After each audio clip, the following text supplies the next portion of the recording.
welcome to Duality Check, the podcast where two brothers embark on a journey through the realms of scientific inquiry, the mysteries of the past, and the uncharted frontiers of spirituality. Join us as we explore the wonders of our world and beyond, all while embracing the roles of curious bystanders rather than experts. Together, we'll unravel the tapestry of existence, blending the dichotomies of knowledge and wonder. Get ready to question, ponder, and delve into the dualities that shape our understanding of reality on Duality Check. I'm Drew. I'm Dean. What's up? I'm G-Man. Yeah, and this is episode 77, which was specially requested by you. Yeah, the G is the seventh letter of the alphabet. So, double G for you? GG. Double G thing. Ain't nothing but a G thing, baby. All right. So, yeah, we are here, episode 77. And, we've got... I brought a few things, but I think for today's show, our buddy G-Man here has... you kind of came up with some ideas of things you want to talk about. Plus, you and Drew haven't gotten to catch up as much as... so we've been talking a lot while we've been getting everything set up. So which took a little while to add the third camera and get all the extra recording stuff. So thanks for being patient with us. Thanks for having me. Really appreciate it. It's the most fun I've had all day, and we're just getting started, and I've already had a hella badass day. So it just keeps getting better. Top it off, right? For sure. Cool. Yeah, it's Friday night for us, so we're chilling, having a couple of brews.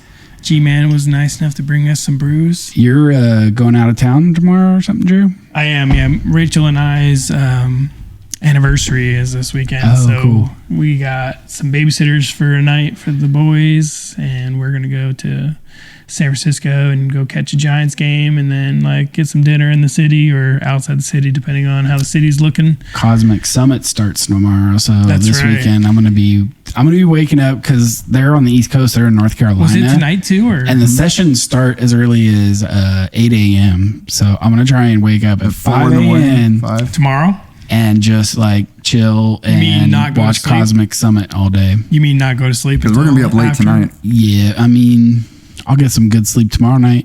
Hey, you should go home and drink some more of that disgusting ass coffee. That will not help me go to sleep. I could have offered you a V8 energy drink. Those are pretty good. I've been trying to find another good instant coffee because I was down in LA a few months back, and we were at this craft coffee shop. You know, one of those little independent places that was such good coffee. And they had their own brand of freeze-dried coffee, and I brought it home, and it was the most delicious thing ever. So I've been looking for a brand, and I've tried the grocery stores first, but the ones I've found are not that good. Yeah, true that. So I'm trying to find a good brand of How you been brewing your coffee? Oh, instant? Well, this is freeze-dried to where all you need to do is add hot water, and it should taste the exact same way it tasted before it was dehydrated. But you still have to strain it, or no? No. It just dissolved. The crystals just dissolved in it. Just add hot water, and it's back to being coffee. Whoa. Yeah. You know, when we went on that trip to that house at the coast, I knew I needed coffee, so I bought a couple boxes of the Folgers, and they're just single serve. I throw 2 of them in there, and that's like my afternoon routine. So I do freeze-dried coffee, and Folgers is actually a lot better than you think. They're not paying me to say that. I've never liked a Folgers. Yeah.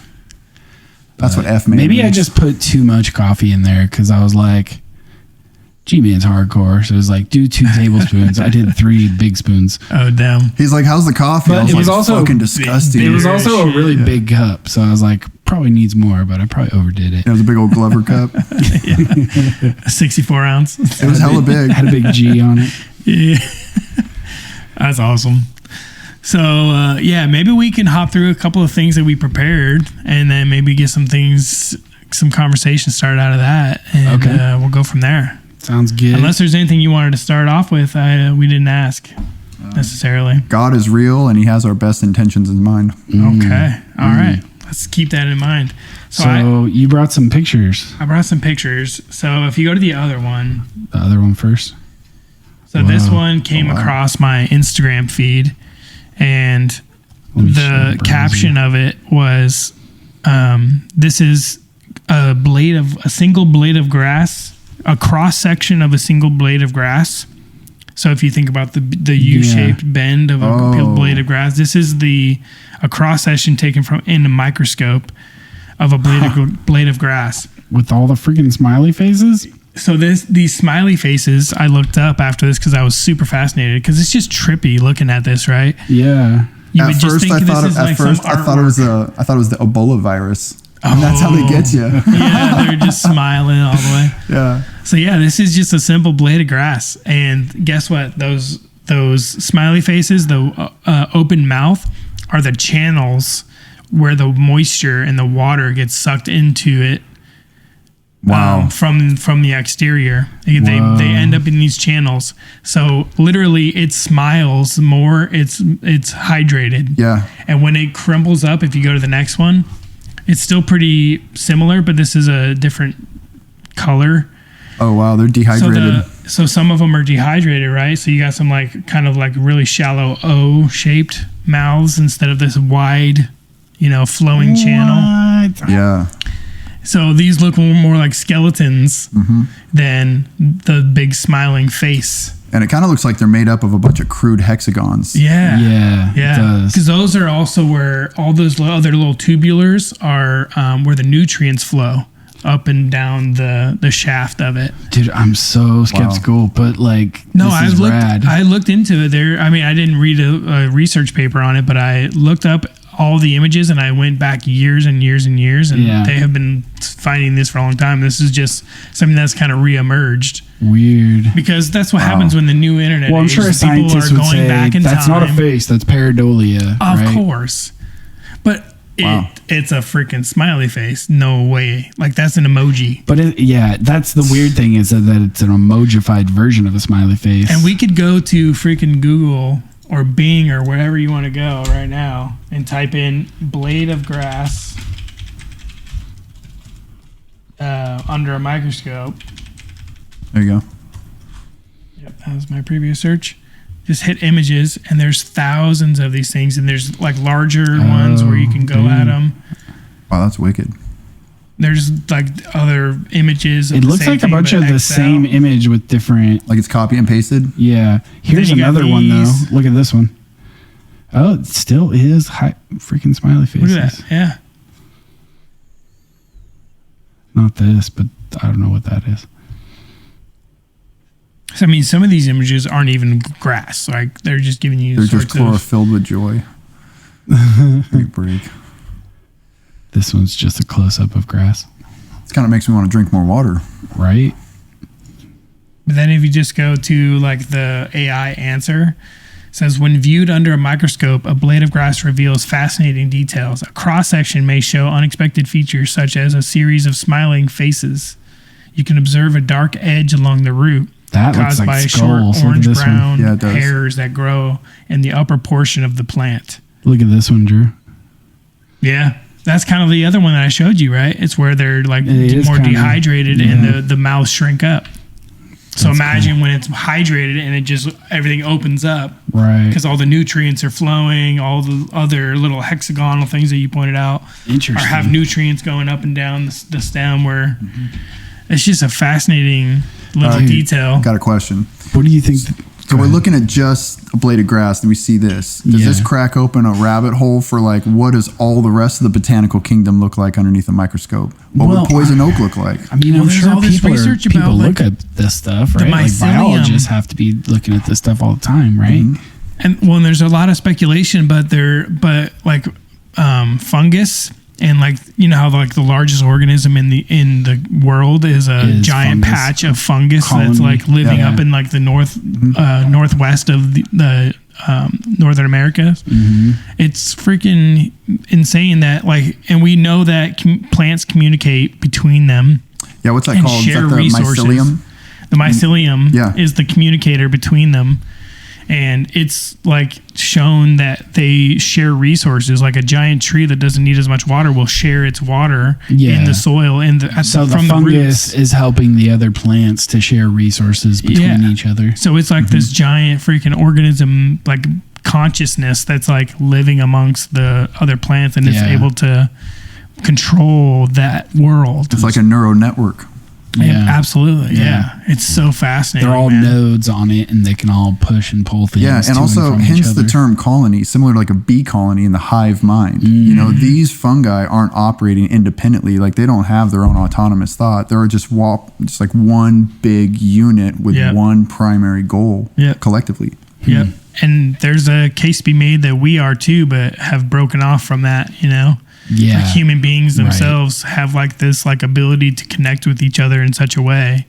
But because we've separated ourselves out throughout the entire globe, we've lost that connection where like long ago when we were all pretty central to each other and we all knew each other in a way, our connection was much stronger. Like something happening on the other side of the you know, pack, you could feel it. Yeah, there was a connection. Collective there, unconscious. You know? There's a collective like mindset that humans get into. Like that kind of explains like the riot, like horde mentality that humans possess.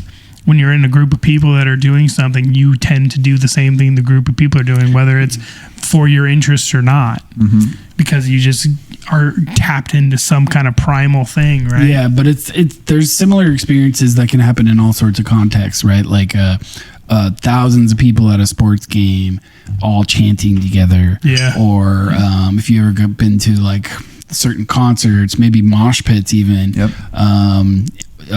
If you go to like a music festival and everyone there is freaking on drugs, just like vibing with the music, you know, like there's a lot of like collective consciousness scenarios where like people essentially like give up their individuality to the group and just like channel through each other. But what about casinos? If you think everyone's in a casino, they're all thinking very powerful thoughts in the same direction, pushing everyone into like a hypnotic. Yeah, but why aren't more people winning? Don't you think that if everyone collectively is like, I want to win so bad, you would think that the reason, you would think that their thoughts aren't stronger than the game, right? Well, you would think that the reason people would be drawn to it would be because you win all the time.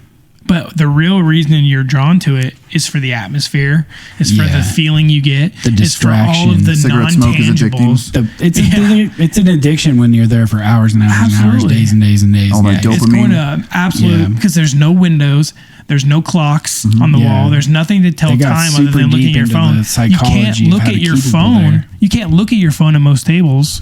Right.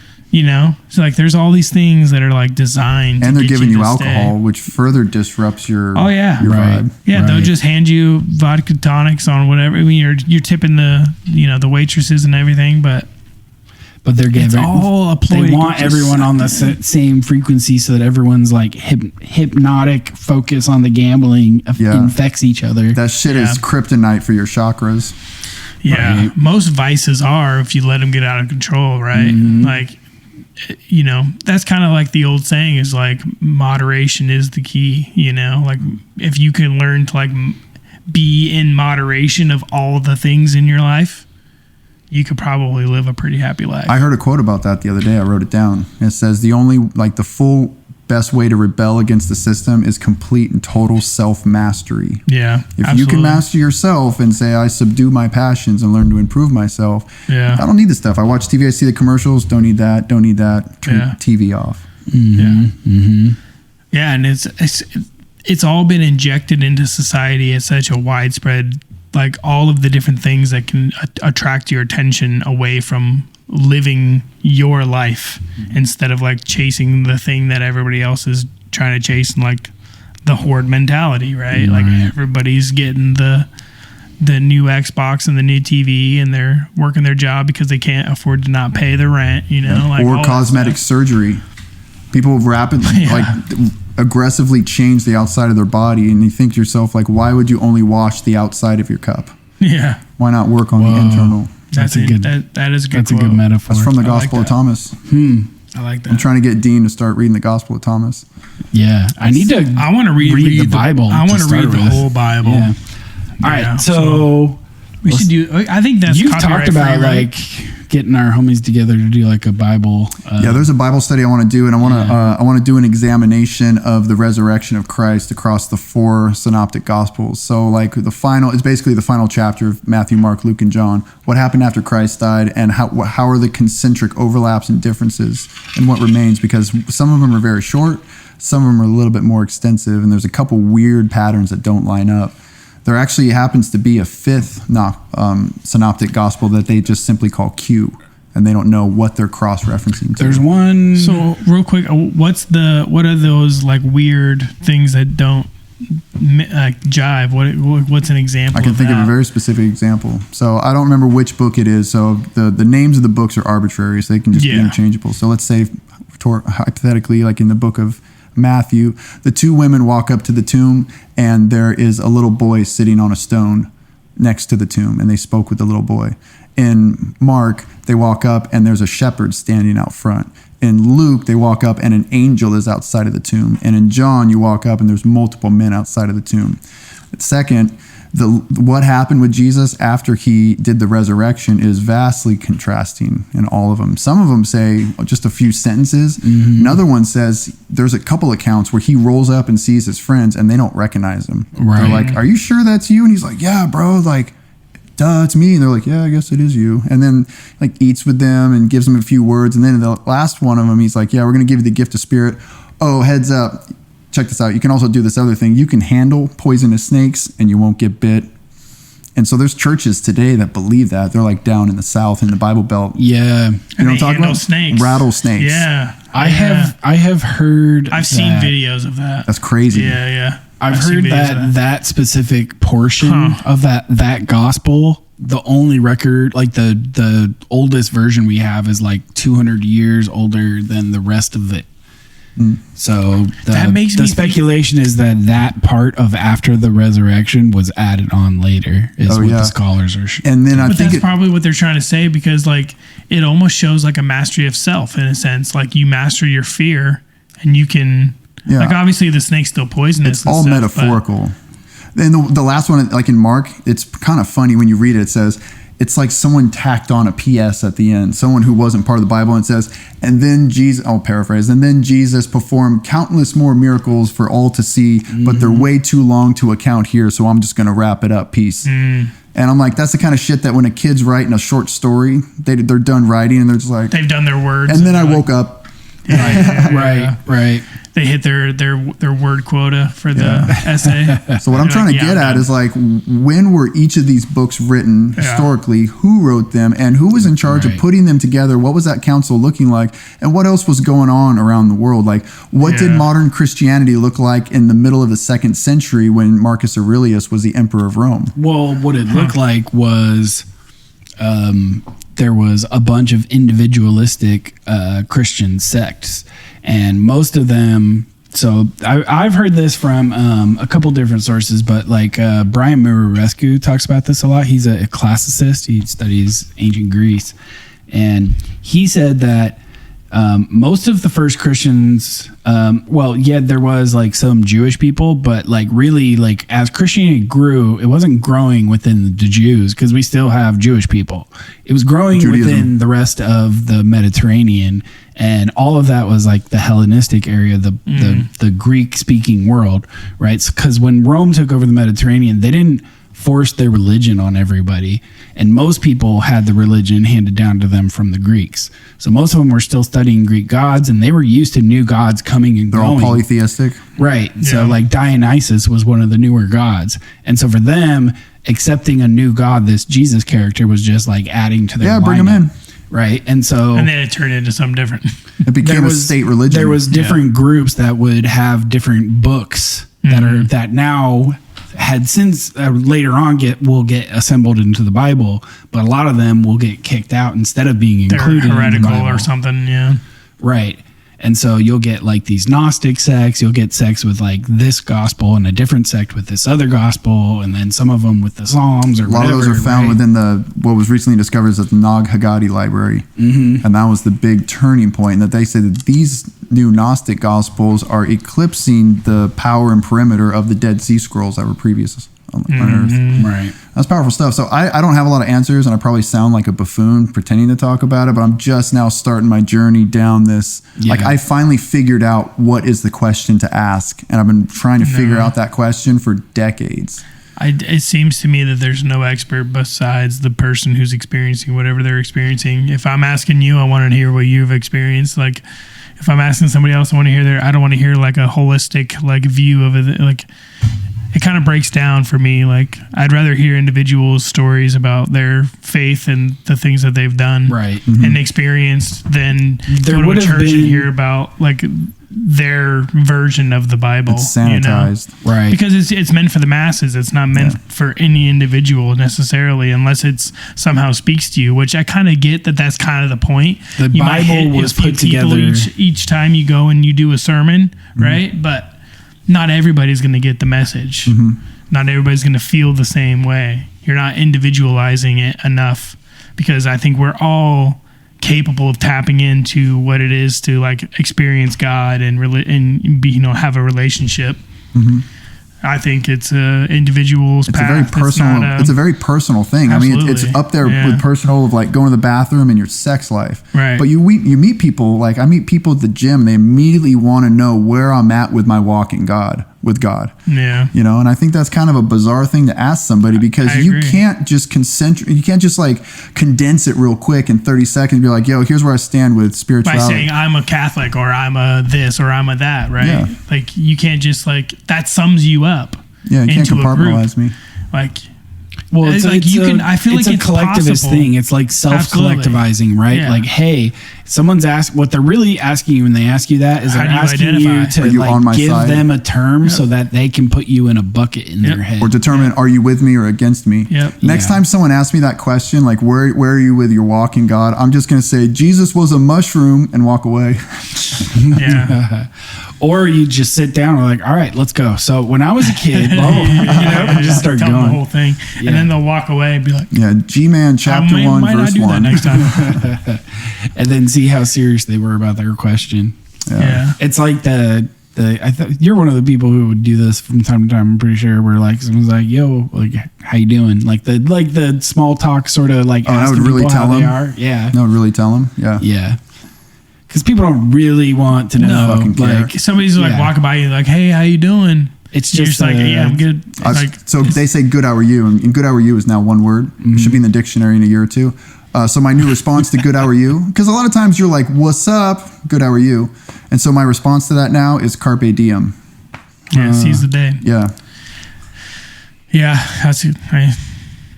I've actually been like, especially with my coworkers now, like I've gotten to a point where it's like, I'm not just saying good. Like I'll be like, yeah, like I could have slept better. That's what I'm talking about. Yeah. Switch it up. I could have slept better, or, just like whatever it might be. I'm feeling good today, like be more than just good. I'm feeling good today. Right.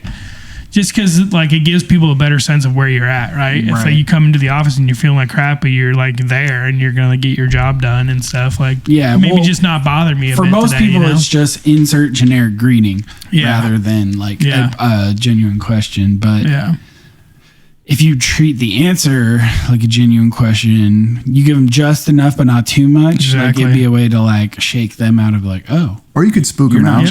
You're not just performing. Well, and that's what I've gained a couple of really good friendships there, because they're like, oh, he's like open. And now we just talk about shit fully openly. And it's, of course, it's the three people that get there at 7:30 a.m.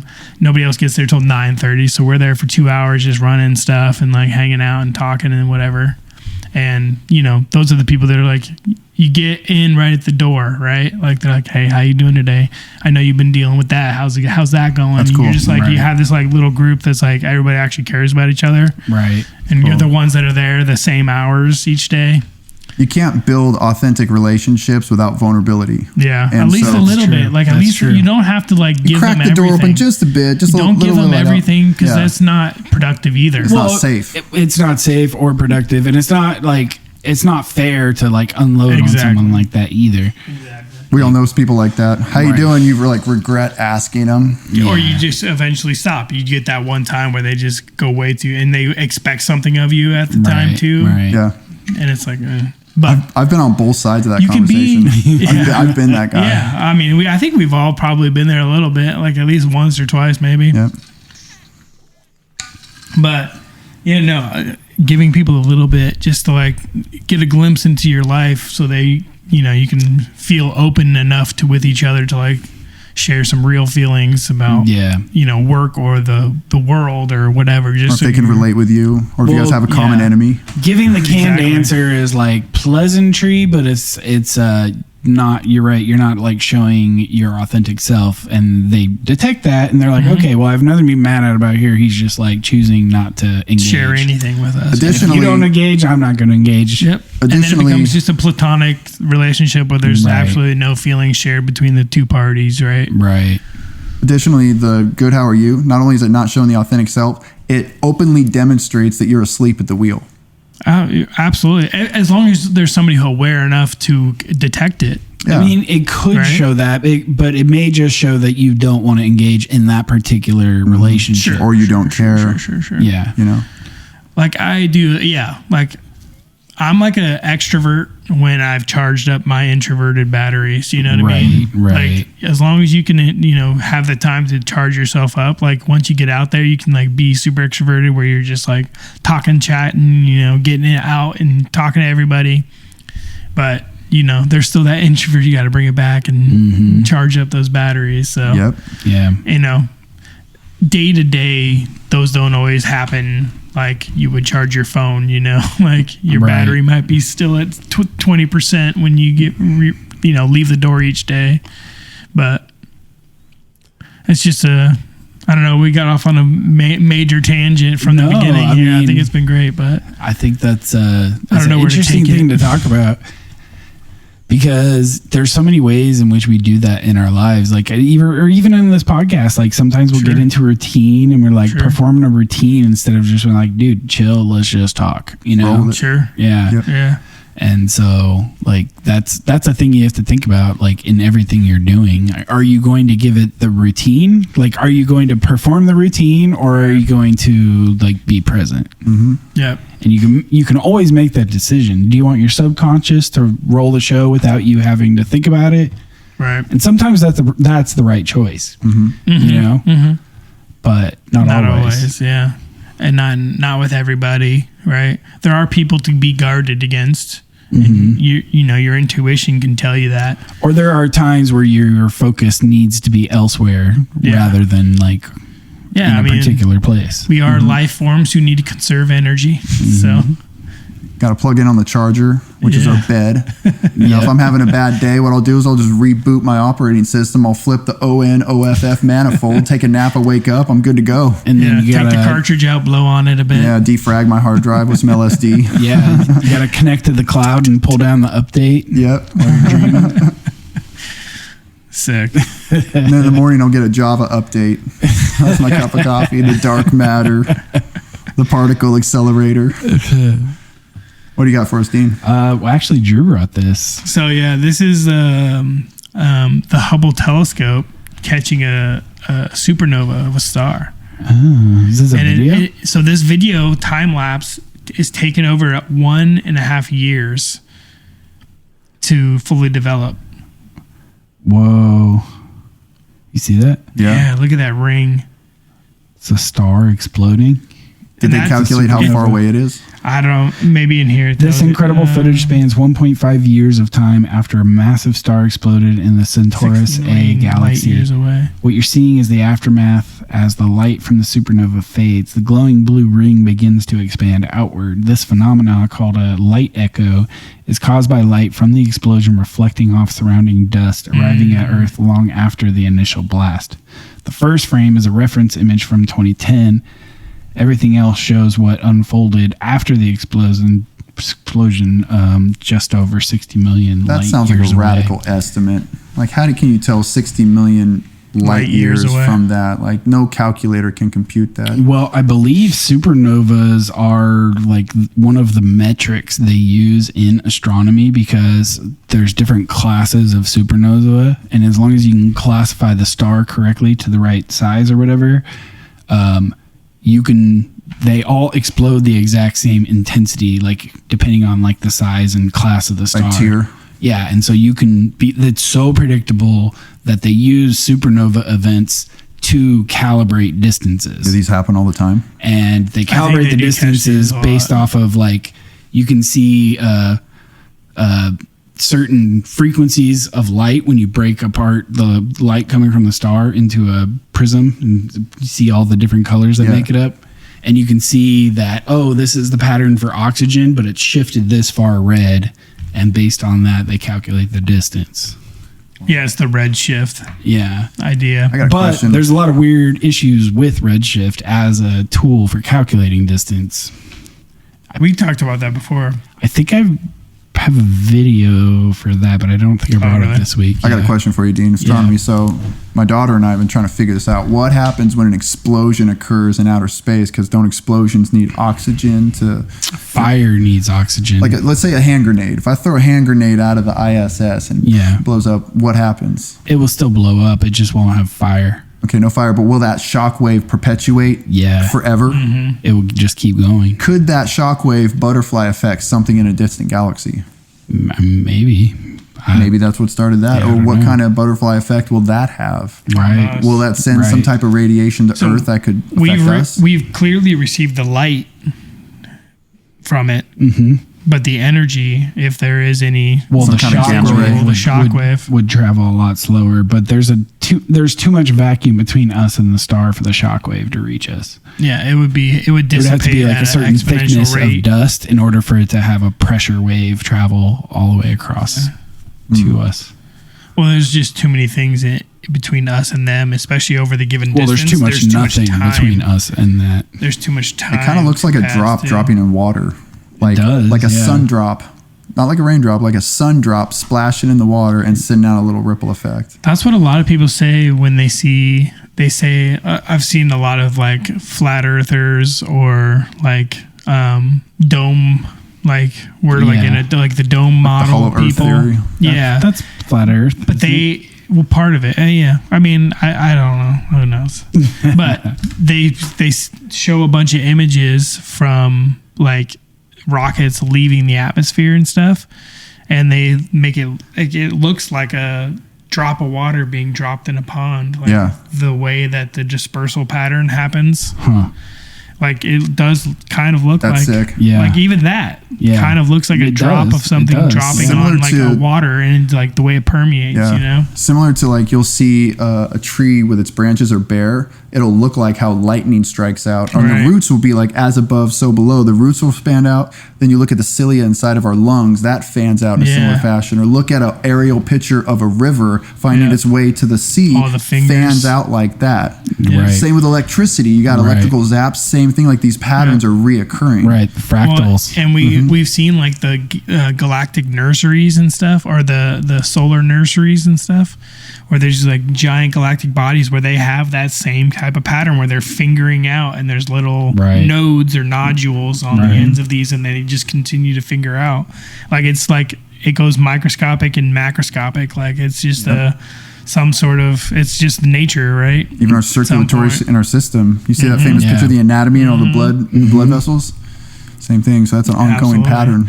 Yeah, like is it life imitating life, you know? Or is it just... No, it's game, recognized game. Exactly.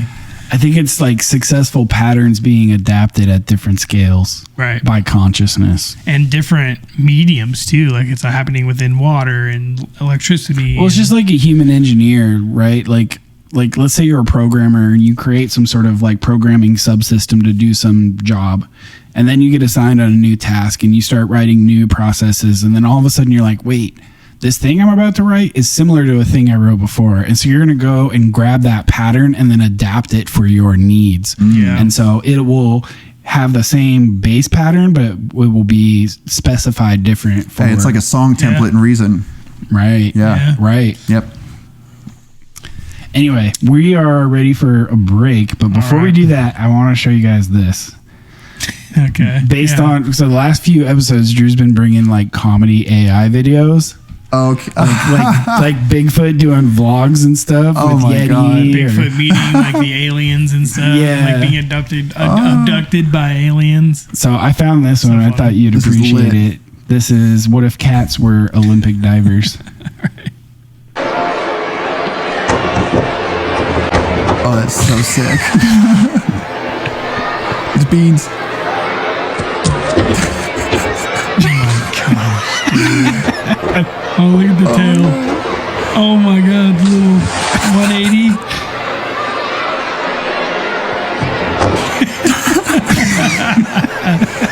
Oh no. Not the Persian. That's a Siamese. Siamese. Yeah. I would call it Persian. I think Persian cats are naked too, aren't they? No, Persian cats have long white fur and big blue eyes. Oh, really? Yeah. Is that what a Persian is? Mm-hmm. What did you think? That's so funny. So good, dude. That's pretty AI is so convincing. entertaining right now. Yeah. I love cats. So many people are just like, entertainment is like, it's so good. The entertainment value. You add the viral power of cat videos now with whatever you can think of. It's going to be elite.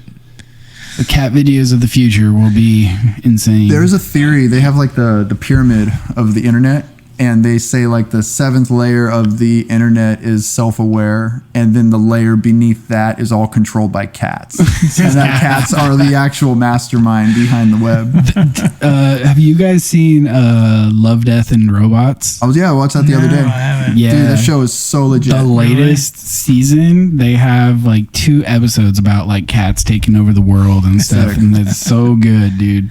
Sick. So good. Yeah, that show blew my mind. There was good. it was like a cat that was like sitting, chilling around the house, and he had just big badass like cat attitude. Like, I'm gonna kill He had a you, catitude. owners and stuff. Yeah, and then the owners get this freaking robot to like clean the house and prep their food and stuff for them, and the robot could understand the cat's language, and then the cat instructed the robot to send updates to the other robots to take over the world from the humans to serve the cats. Oh, that is so sick. That's so sick. He plotted the revolt. Yeah, it was That's awesome. All right, so let's take our first break. G-Man has brought some music for us for the break. So Yeah, so you want to introduce this first one? Yeah, for sure. So the music I write, I'm proficient in multiple instruments, and I write and produce original music. It's all in a minor key. And what happened is about 4 years ago, I quit drinking, and I just dove deep into music. So this is one of the songs I wrote on my first album, Getting Clean. And it's called Dream, similar to Wu-Tang, but it stands for Death Rules Everything Around Me. And the whole song is an allegory about my struggle and my addiction with alcohol. And so I say, and I refer to alcoholism as the key in the song. You'll hear it. I say this key, this cold steel, a nameless and objective touch. A key could be made out of steel, right? But in this sense, in this lyrical context, it was actually literal that my drink of choice at the time of writing the song was drinking 40s of Steel Reserve. And that was my jam. And I say I'm quenching my thirst with sunbeams. Glub, glub, glub. And so it's basically, this song is my admission that I am powerless over this addiction and it's killing me. And, and I say, now this, the key, it surrounds me, it abounds me, it has found me. It's me surrendering to my alcohol addiction. Death rules everything around me. And, I've quit and I got my life back together for like a lot of really good reasons.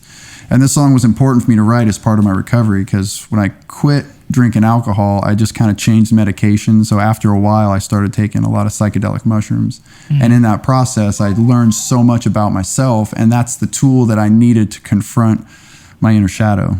And the alcohol was the solution. And I needed to figure out what the problem was. So for anybody out there who's listening to this and you guys are struggling with addiction, or if you're struggling with alcohol addiction, or even worse, which is where one of the final components of losing the battle to addiction is hiding it. So I was telling people that I wasn't drinking, but I was secretly drinking everywhere all the time. And so if people out there are doing that, know that there is a way to get past it, and it will change your life for the better. And since I quit, and since I've had these deep spiritual awakenings, I literally feel like I've been born again. And this song is kind of a testament of what that process is. I was explaining to Drew before we started recording, in my music, I like to encode a lot of secret elements, secret symbolism, self-referential points, a lot of numerology.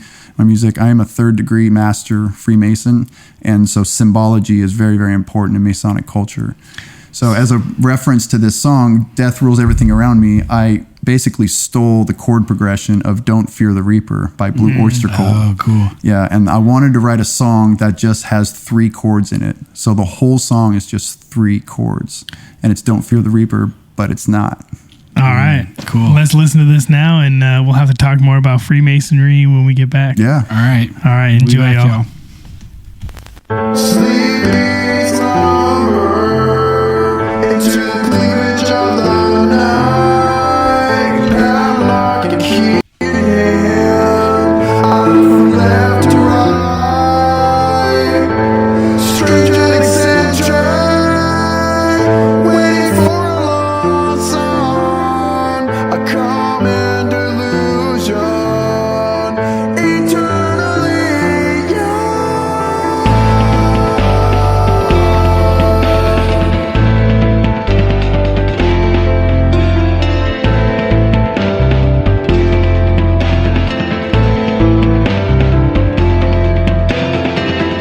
Clutching my canine companion close by, an ununderstandable mirage, awake and cold mind, chaos, hollowness, rabid futility.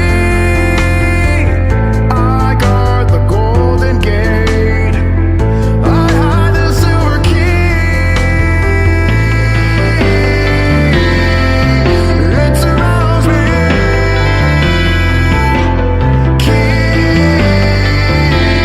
Now it has found me, and it surrounds me, and it abounds me. Now it has found me. Well-oiled machines work when we turn them on, quick to callous and rust, appropriately designed, expensive maintenance, well-worn with time. I stand by patiently, I must be losing my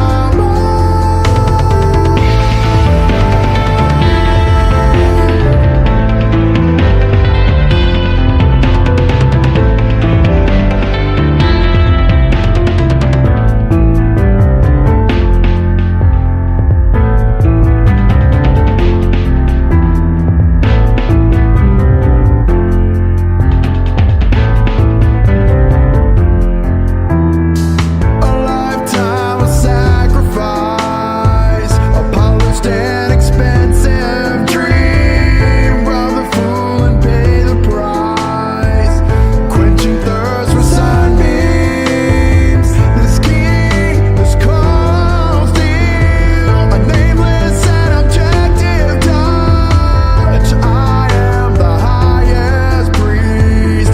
Death rules everything around me. It surrounds me. Key, now it has found me. Yeah, it surrounds me,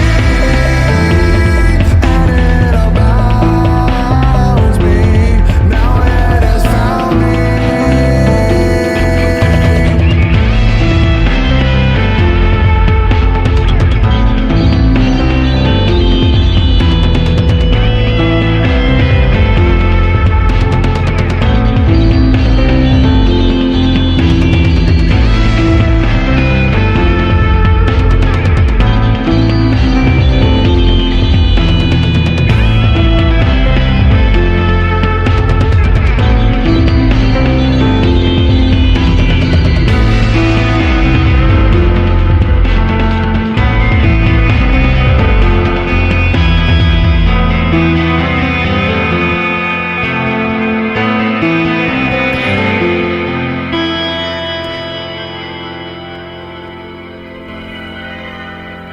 Welcome back.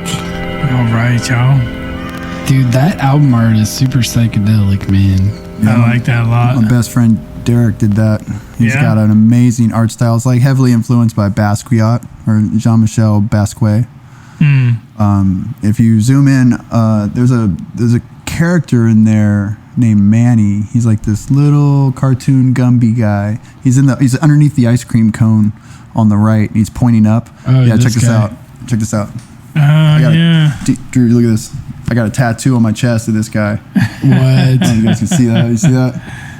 Yeah. So Look, Derek they put can see that. something, at He put least. Manny in there, so I said that's what I was gonna look like as a cartoon character. Like my second tattoo.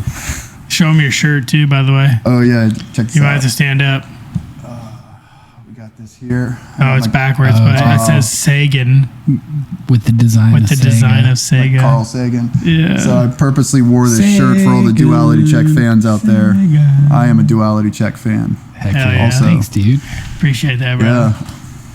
Yeah, no, I mean that song was super raw, bro. Like I could feel it. And I since you gave us that awesome introduction to the song, I was able to like pick out those like mantras or those words the themes Yeah. you were Yeah. describing. And I was just wondering, like, what does that feel like? Because I know the way you described it, like having it be like kind of like the first song you did since, you know. Well, this whole record Yeah. was a test. Maybe not the first song, but Yeah. the record at least, Yeah, right? this record. Yeah. What did it feel like just like going through what you had gone through and then like coming out and like doing something super like creative and artistic in it as an expression of that? Did the music process feel different for you? Or did like the release of the energy of it Getting like machine gun with feel, questions over here. I mean, just like did your energy and like what was it like feeling like through that process? So writing this record, I did 2 records back to back. I did G Mizzle and the Fascination of Death, and then this one, Ice Cream Social. G Mizzle's like it's like my autobiography rap album. And so that it was this Ice Cream Social was my confession, and it was my healing, and it was my therapy, and it was my 12-step program. So the lyrics throughout the entire record are very self-reflective. Some of them are breakup songs with friends. Some of them are love songs for women I've cared a lot about. There's apologies on there. There's a lot of stuff about me trying to sort out like what is going on, like who am I and what is my life like without alcohol, and so a big part of the program of any substance recovery or addiction recovery, if you have any loved ones who've gone through that, is you got to process a lot of stuff. And in order to be successful in your recovery, you need to process the root of the issue. So like I said earlier, the drinking was the solution. I had to figure out what was going on. And so I got deep into this writing process, and I just uncovered all the darkness. And I later realized the term is I integrated my shadow. And I addressed all those fears, all those insecurities, all that darkness that I've repressed. And I took my little candle, I lit a match, and I lit my candle of music, and I just wandered down into the depths of my heart, into those hidden chambers that I've locked away. And the further I got, the stronger my light became. My candle became a lamp, and then the lamp became a flashlight, and then finally now I am a lighthouse. And that darkness within me used to envelop me, and it was suffocating, and I couldn't see out of it, and I loved it. I wallowed in it like Smeagol underground with the ring. And I hoarded that little tiny light feeling. that I had. Yeah, and I got addicted to that, and it was destroying me. Yeah. So now that I'm on the other side, the light shines through me and my cup overfloweth. And so I still have the ability to channel the darkness. Like I still have darkness with me. And what's funny, after I got through that whole shadow work process, now Dean would say this, I almost exclusively only wear black. And I think that's an actual manifestation of my shadow and what I'm showing the contrast. Yeah, it's the contrast, and I'm just showing like as above, so below, as within, so without, right? Transparency. Yeah, that's very profound, and I love that you're willing to share that with me. That's awesome, and us, right? Because like that's very personal to people, and I appreciate that wholeheartedly. Not everyone has the strength to talk about. Yeah, even with buddies, right? Yeah. But it reminds me of that episode we did with Chris as our guest. When we did the shadow episode. Mm-hmm. Yeah, when we with talked Alan about Watts. the shadow Yeah, the self Alan and Watts one. the Alan Watts one, where we talked about it sounds like you were confronted with the reality of what you were at, where you were at, and it seems like you were able to see the duality in life. Was that the same episode when at the end you talked about the synchronicities that were happening in my life? Yeah. I think that was. It was either that one or like one or two after that, because we near there. We were right in that that guy. theme. Yeah, you are. there. We were right in Where I that showed theme for a while. the picture Yes. that he sent me. Yes. It said yes, G. It said yes, G. Yes. But yeah, I mean, it was powerful then and it's powerful now hearing about, the transformation and like the story behind it all, So I figured out kind of like why I was suffering is that I wasn't being true to myself for many years. I sold out, I cut my hair, I was a corporate man. I was busy developing my career, but I also lost track of who I was. I spent a great deal of time pretending to be someone else, an idea that it's a collection of things that people have manufactured for me. And then as I started once I stopped pouring poison down my throat, then started recollecting and getting in touch with who I originally am. And I think a lot of men today struggle with that because they add on all this extra bullshit that they find on TV. They're chasing after the wrong dreams. They're on the wrong path. And so they're miserable. Keeping up with the Joneses. Yeah, and that's not the way. So I figured out the way to do it is through either meditation or self-reflection. Like everyone has to figure out their own rhythm, their own pattern, and you have to align yourself with that deeper rhythm. And then you can do that by having a hobby. Everyone should have a creative hobby, and they should be doing something where they actually create, because there's a balance between consumption and creation. And if all we do is consume stuff, consume videos, consume media, that energy goes in and it's not going out anywhere. And, and you project can, that lose energy. your identity. Yeah, you're washing around in all this extra imagery, like too much information, like D.R.E.A.M said. Yeah, without like outputting it, like especially because a lot of the input you're taking in is negative, or it doesn't like if all line you're doing up with is with your views, listening right? to the news and stuff. Exactly. Yeah. So if you're doing that, and like it's been a very big thing for me since we've started this podcast, because I had for years been just kind of like consuming like all these things and not having anybody. Like when we would get together, our talks would go for hours, and we'd be sitting around a fire. That's where this kind of podcast idea came from. Right. We would talk for hours and hours and hours about all the things going on in the world, and we'd be debating ideas and like figuring out like what makes sense based on like all these different avenues of information.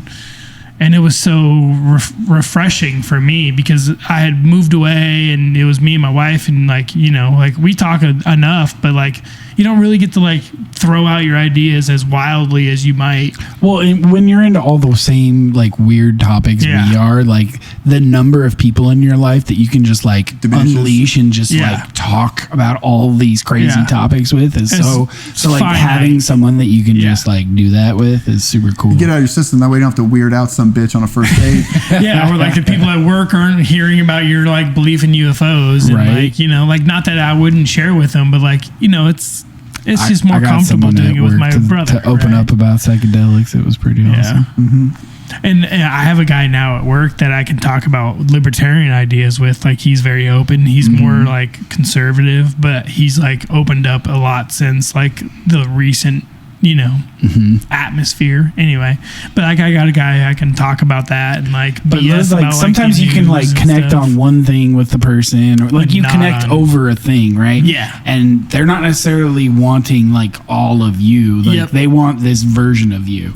And so like you can keep giving them that, and you can like flirt with exposing them to more and more, but not everyone wants like the whole shebang. Exactly. But that's one of the things I respect about you so much is like you are so unapologetically yourself at all times. That's what my homie Dobie says. He says I'm unapologetically G-man. Yeah. You don't put on like different masks for different people. Nah, it's a waste of energy. Because think about it, if you're literally holding up a mask in front of your face, first of all, it blinds your vision and you don't have the full scope. You lose your peripheral vision. And second, your arm, and your arm's going to get tired. So eventually, I can only hold my arm up for a few minutes. Eventually, my arm's going to get tired and it's going to slip. And the real me is going to be there. Why not just get more practical and save my energy and just be like, yo, I'm going to refine my personality so I'm comfortable with it everywhere I go, right? And that's how I weeded out all that sinful behavior. And as a side note about sin, the definition of sin to me so far today, want to hear it? Sin is any action or activity that gets in your way between you and your higher self. So sin could be watching too much TV when you should be spending time with your kids. Sin could be smoking cigarettes if you really should be out running, right? I mean, then there's the obvious sins like killing people and other stuff. But even then, right? Like even within like the people who recognize that like they might not be the person who's going to go and run. Smoking the cigarette is still worse than not smoking the cigarette and sitting on your couch, right? So like there's levels to these things, right? As far as perspective. I was going to also point out, as far as like even with the killing someone, like are you like going out and stalking someone and killing them, or are you like killing a person who broke into your house and meant trying to do harm to your family? It's ethically subjective on a sliding scale based on the circumstance. Right, and, exactly. And I think there's no one answer. Sin actually is that, like you can't sin just like label activities as clear cut. It's because it's all contextual. It's all about, is it cutting you off from that higher source? Right. And that's where I get back to like the idea of like individualizing that's a good definition. Religion or faith, right? Individualizing it, because sin isn't something that one person can tell an entire group of, of people is a sin, right? Because if for one person, like, you know, jaywalking is a sin and the other person jaywalking is not a sin, like jaywalking is not hurting anybody, you're putting yourself at risk. Right. And that could be scenario. A sin. And that could be a sin for one person and not a sin for another, right? And that's why we shouldn't judge other people's sins. Yeah. Because if I don't have a problem with watching TV, but I judge other people that do, you know, what's holding me back? You know, it's that judgmental that itself judgmental attitude is preventing me from being my highest self. Yeah. So yeah. Well, and there's even another level to that too, right? Like we see all these celebrities and like, you know, mainstream folk, right?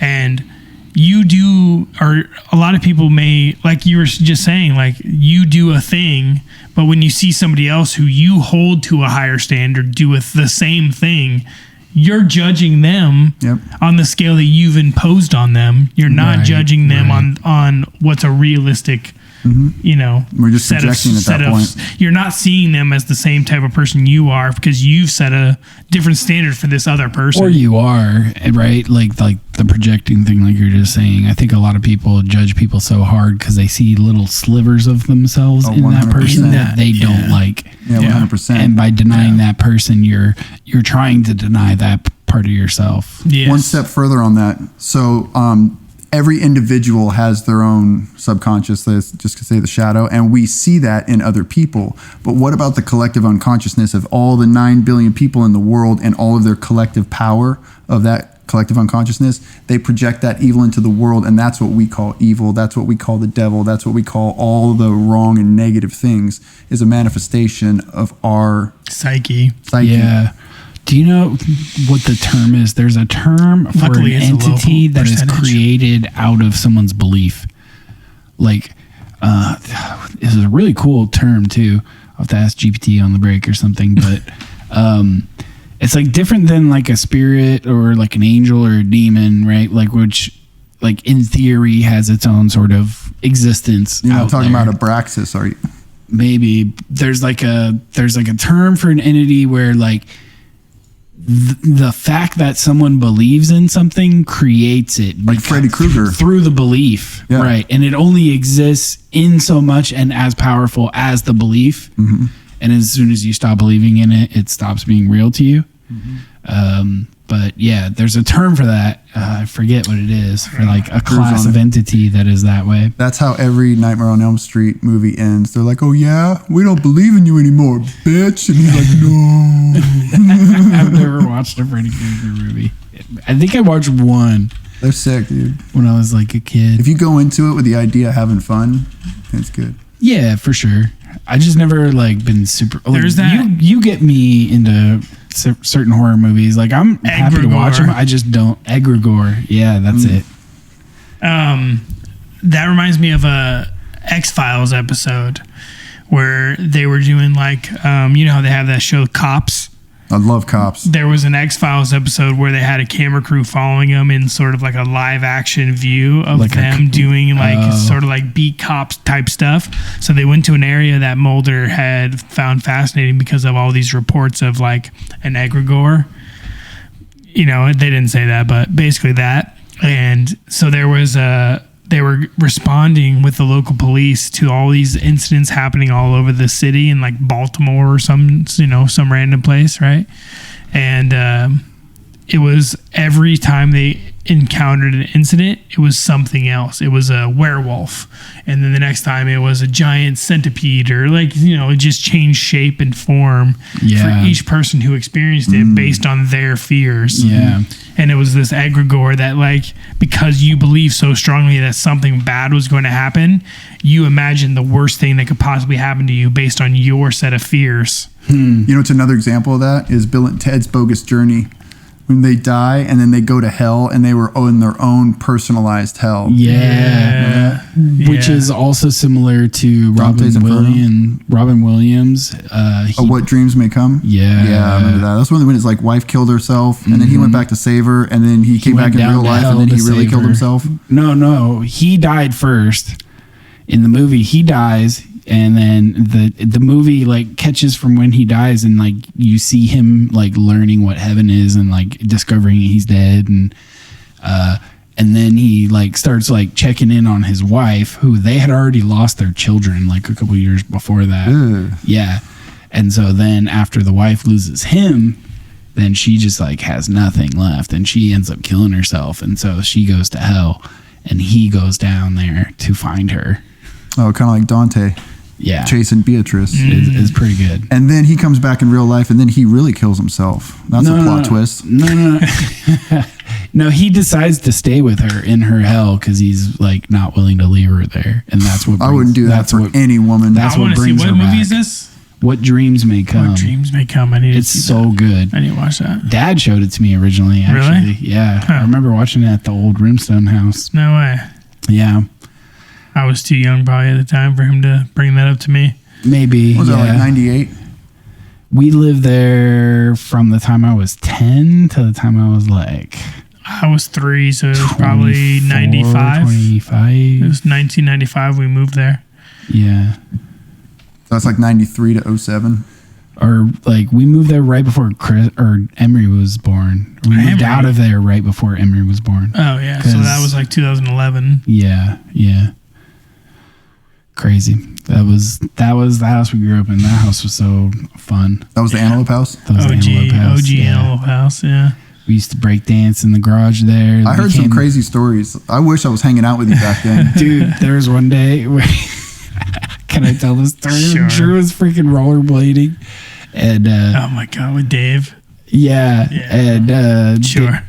Dave starts shutting the garage door, and Drew's rollerblading. He's like, "Hey guys," and he rollerblades. Because I was looking back at them because you guys were all walking out of the garage. Yeah. And I was rollerblading into the garage to go like I was probably going inside, right? and then he just freaking And I was like, clotheslines hey himself guys, right on but the they were garage. shutting the garage. And I Feet just go right out from under him. and I got laid out, and everybody was laughing except for Dave. Dave came up and checked on me first, and then he started laughing. He's so compassionate. He is. He started laughing eventually, but for it was sure. after he made sure I was okay. Yeah, I love that. Cool. Well, I think we're ready for another break. Sounds good. Do you want to introduce this next song? Is this Red? Yeah. Yeah, it was a kind of a toss-up if I wanted to do Red or Black. But Let me stop. I don't think you've heard this record, so... No. Oh, by the way, all this music that we're hearing tonight was written and recorded by me on my laptop, my MIDI controller, and it was mixed and mastered by Dean. So if we're listening to it and something doesn't sound right in the mix, Blame me. we're gonna blame footwords over here. Yep. So this He's is been keeping my skills somewhat sharp. And- He's been like the reason I've opened Reason for like the last 5 years, which is cool. it's really like deepened our friendship too. It has, yeah. And then our friendship started getting spiritual about a year ago. Yeah, we started exploring some psychedelic topics and stuff. Yeah, we should get into that. But about this album, so this is a 6-track EP and it's called Rapid Cube, Q-U-B-E. And my 7-year-old daughter gave me the name for this record. And I'm big into Rubik's Cubes. So I can solve Rubik's Cubes of all different sizes and varying degrees. And so this album is heavily influenced by psychedelic mushrooms. Like I was going deep into like full-scale trips while I'm writing this music. So I'm going into like the DMT kingdom, so to speak. So this is when my music starts getting like weirder, right? So as Ice Cream Social was me processing all these emotions, I got all cleaned out and I'm like, all right, let's have some fun. So this is a 6-track EP, and it basically is a concept album about solving the 6 sides of a Rubik's Cube. So every track is a color. named after one of the colors. Red, orange, yellow, green, blue, and then black. Because black's the sickest fucking color. Did you do ever. black instead of white? Yeah. Because black's, and I purposely wrote black as like, it's one of my favorite songs ever. I almost It's the put it on. absence of color, to be clear. Yeah. So this is red, and so it opens up with me reading out the formula of an algorithm for a parody. And so, yeah. And the one other thing that I wanted to have stand out in this record is I wanted to have background noise. So in between each track, a crowd comes in. So my wife and I went and saw David Sedaris perform live. And so I just busted out my phone and hit record when the crowd was just talking before the show started. So at the end of every song, between the album, it ties in of a crowd coming in, and there's a beat repeater on there, so it sounds all kind of weird. And I wanted to make it seem like because I worked really hard on this record, I wanted to make it seem like kind of a punchline joke that the song ends, and on a live album, everyone claps, right? When the song ends, you hear the audience, they're just talking amongst each other, and like no one cares what's going on with the music. So it's just like background music. So it's kind of a joke to myself. And there's another joke later on in the record where it's a really, really long track. You remember this? It's like 7 minutes long. And at the end, when the crowd comes in on the guitar, I play that little motif at the little fanfare. Yeah, from Mario. Dun, dun, dun, dun, dun, dun, dun, dun, dun, dun, dun. But I played it all wrong and wonky, and it's hitting a bunch of notes, so it sounds all fucked up. Okay. All right. So yeah, this is red, and the genre of this album, like Ice Cream Social was like a lo-fi album, like down-tempo beats with piano ballads, and this album is more like electronica. It's hard step electronica. It's got a little bit of drum and bass put in there. There's some good guitar work in there. I got a lot of new plugins and got some amp simulators, so it's a lot of experimentation with different guitar sounds. Hell yeah. I'm excited to hear it. So yeah, let's take a quick break and we'll talk about it on the way back. All right. Enjoy. Right, left, right, down, right, down, right, front, forward, back, forward, back, forward, back, front, right, left, left,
Welcome back. Welcome back.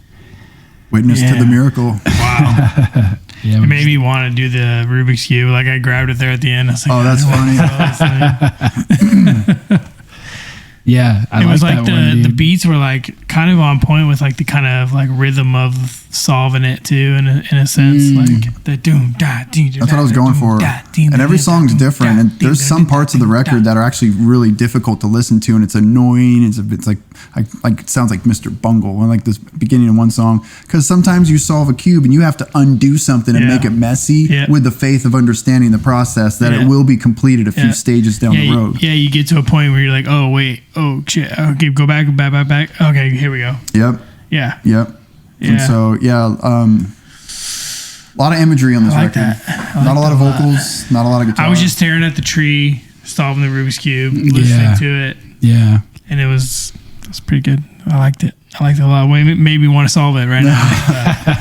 That's the song they should play at one of those Rubik's Cubes competitions, and all those kids are going for the world record. Dude, submit it. Dude, if they're I don't even know who to talk to, but we can work together, and they can pay me lots of money. Heck yeah. So, G, you brought some topics you want to talk about? Yeah, I wanted to ask you about Freemasonry, if we can go down that. Yeah, just hit me with questions, and I'll answer them as best I can. Like, what was it like joining or like becoming part of that world? Like, what was that like? Yeah, so a little bit. It was scary. It was like what led you to it? Yeah, what made you make the decision to say, yeah, you know what, I'm going to do that? I don't know. Maybe because their logo is a G. Oh, right. Could be. I've met Freemasons on the way. Like, I've always been really deeply interested in knowledge. Yeah. Deep knowledge. Like, even when I was young, I was always studying encyclopedias. My father had a PhD in like Eastern theology, and he spoke fluently at least 5 different languages, traveled the world, wrote 80 books. Like, dude was a smart guy. And I never knew my dad really, but I feel like I got his brain. So I've always been real curious and trying to learn as much as I possibly can. And I knew that Freemasonry had some component of knowledge and learning. So I met a few Masons along the road, and I never really knew how to get in. And so when I bought my house where I live, turns out the dude across the street's a Shriner. So I became friends with him, and I started asking him questions. And then he's like, you can join. He wanted to kind of get a feel for me, right? And then so I put in an application, and it was actually kind of hard to get in. Like, they did an extensive background check on me, and they sent 3 different masters over. I had a roommate who was applying to become a Freemason, and they sent someone over to our house when we lived together. Yeah. Yeah. Well, you guys are loading the bong. Yeah, I don't think he appreciated the house. Yeah, it was this old guy, and he's probably he had standards, like a Korean War veteran. Yeah, he had standards. So you guys did not meet. Yeah, did your friend get in? Yeah, we were definitely a party house at the time. Did he get in or no? He did not get in. Who was this? Wow. If you don't mind, you can just say a first name or no name. John. Okay. Yeah. Okay. I think he would have made a good Mason. Yeah, no, I think he would, and I think he would probably get accepted now. Oh, yeah. Well, Yeah. We were all just like... It was just a different time. We were in a party young phase of our lives. You got to get all out of your system. Yeah. So they sent a bunch of people over. They interviewed me. They interviewed my wife, and then like a long period of time went by. And then I got initiated, and then I worked my way up, and then I Are you able to talk about that? I'm sorry to interrupt. There's certain things I can and can't say, but so I got to the 3rd degree, and the 3rd degree is when you get raised, and it was actually 5 years ago tomorrow. And so in the 3rd degree of Freemasonry, when you get raised to become a master, it's a very big deal. It's a very beautiful and symbolic event. And what was important about the night that I was raised to the sublime 3rd degree is it was a full moon that night, and it was the summer solstice. This was the longest day of the year. So during the ceremony, the worshipful master gave this long, beautiful speech, and he gave great importance of the significance of the full moon and the relationships with the sun. And the sun and the moon are very Masonic symbols. There's a lot of deep meaning between that. So that's where I'm at. I'm just a master, and then 3rd degree. So I put in an application about a month ago into the Scottish Rite, and they accepted it. So I'm waiting. And so a couple months later on down the road, I'm hoping to participate in this gathering and be accepted in the Scottish Rite. And you can go in the Scottish Rite or the York Rite, depending on what, or you could be a Shriner. The Shriner is the groups that help the children. Right. And my daughter has a special need, and we enrolled with the Shriners independent of me being a Mason. Do you guys go to Shriners Hospital here in Sacramento? Yeah, for my daughter, yeah. They're one of our customers at work, actually. Oh, that's cool. My old boss, he just recently sold the company, but my old boss, he would do all the work we would do for them, we would do for free. He would never charge them. Oh, wow. Oh, that's good. Yeah. They do great things. One thing I do want to kind of get out in the air is that there's a lot of information that people look up about Freemasonry online. And I look at it too. I'm looking at the exact same information you guys are. And the one thing that I like to tell people is that half of what you read is actually pretty accurate and true. And the other half is wildly inaccurate. Sweepingly made up. There's a lot of crazy which is a dangerous mixture of ideas, really. Yeah, and people are pumped 50% about true, it. get you all excited because it makes sense, and then you can get hyped up by all the stuff that will surround it. So I went down the whole the Freemasons are the secret people who control the world rabbit hole as part of my development in my process to getting where I'm at today, right? And it's just an easy target, it's an organization that is relatively secretive. You don't know what is a secret or why it's a secret. But because it's a secret, it makes it very easy to project onto it whatever you want, right? Yeah.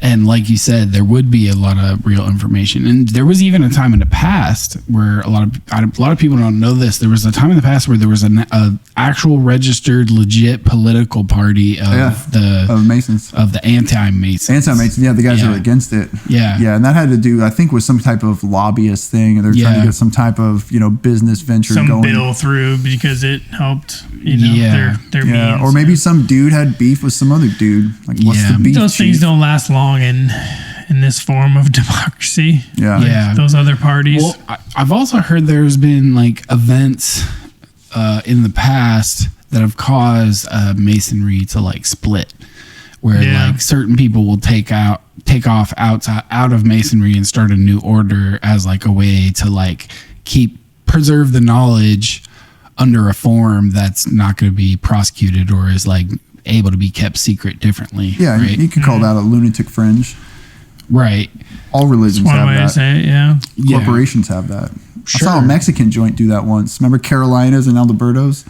They got a divorce. But there's been different times in the past where Masonry has been persecuted specifically. Oh yeah. And so during times like that, it kind of makes sense to send some people out there to keep the knowledge secreted away. Yeah. But I've heard of different events in the past that have caused little fractures. And you've seen within most religions there are different sects of the religion. Well, that's a good analogy, and that makes me want to ask the question how apt is the religious analogy to Freemasonry?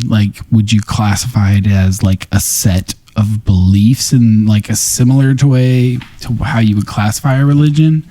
Because it seems to me that there's, from the outside, as a person who doesn't know a lot, and as a person who has gone down that conspiracy part of it, but then I've seen people like Randall Carlson, who I have a lot of respect for as a person who's trying to bring knowledge to the world, right? And he's a Mason, and he just has nothing but great things to say. In fact, any Mason I've ever known has nothing but great things to say. It's legit. Yeah.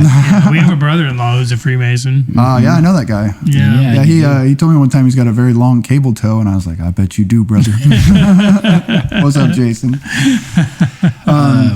a couple questions floating around. So, and I can only speak subjectively from my own thing, but in my experience of Freemasonry, I don't think that it's designed to be a replacement for religion. Masonry isn't a religion. It's more of it's like a paradigm of thought. It's a model. It's a personal philosophy, personal philosophy. It's a collective philosophy that's based on symbols and allegory and kind of metaphorical. And fundamentally, the point of it is to take these good men and turn them into great men. And think what a stonemason would do back in the day. They have their set of tools and they build stuff and they sculpt the stone. And then with that stone, they build these great palaces. So we don't do that. Some of us might. I don't do that. But in practical, like, symbolic masonry, we have our set of tools. And those set of tools are things, could be anything in our life. So, for example, my set of tools in my life to improve myself is stuff like stretching, yoga, fitness, Brazilian jiu-jitsu, meditation, clean eating, positive attitude, resetting. Those are the tools that I use to turn this good man into great man. Right. Okay. Yeah. And so it's a lot of teaching of things like that. Yeah. I feel like, I think at the maybe highest levels, and I think there is like a knowledge that Masons are essentially formed to protect and pass down through the generations. Yeah, and I'm starting to see more of that. And people talk a lot about the word Illuminati, right? Illuminati comes up; it's a very sexy word. People perk up when they hear it. Bands write songs about it, right? What does the word Illuminati mean? Enlightened. Yeah, or illumination. Yeah. It's Italian for illumination. So remember earlier when I was talking about quitting drinking, I had that little light inside of us. Everyone has that light inside of us. Jesus talked about that light inside of us.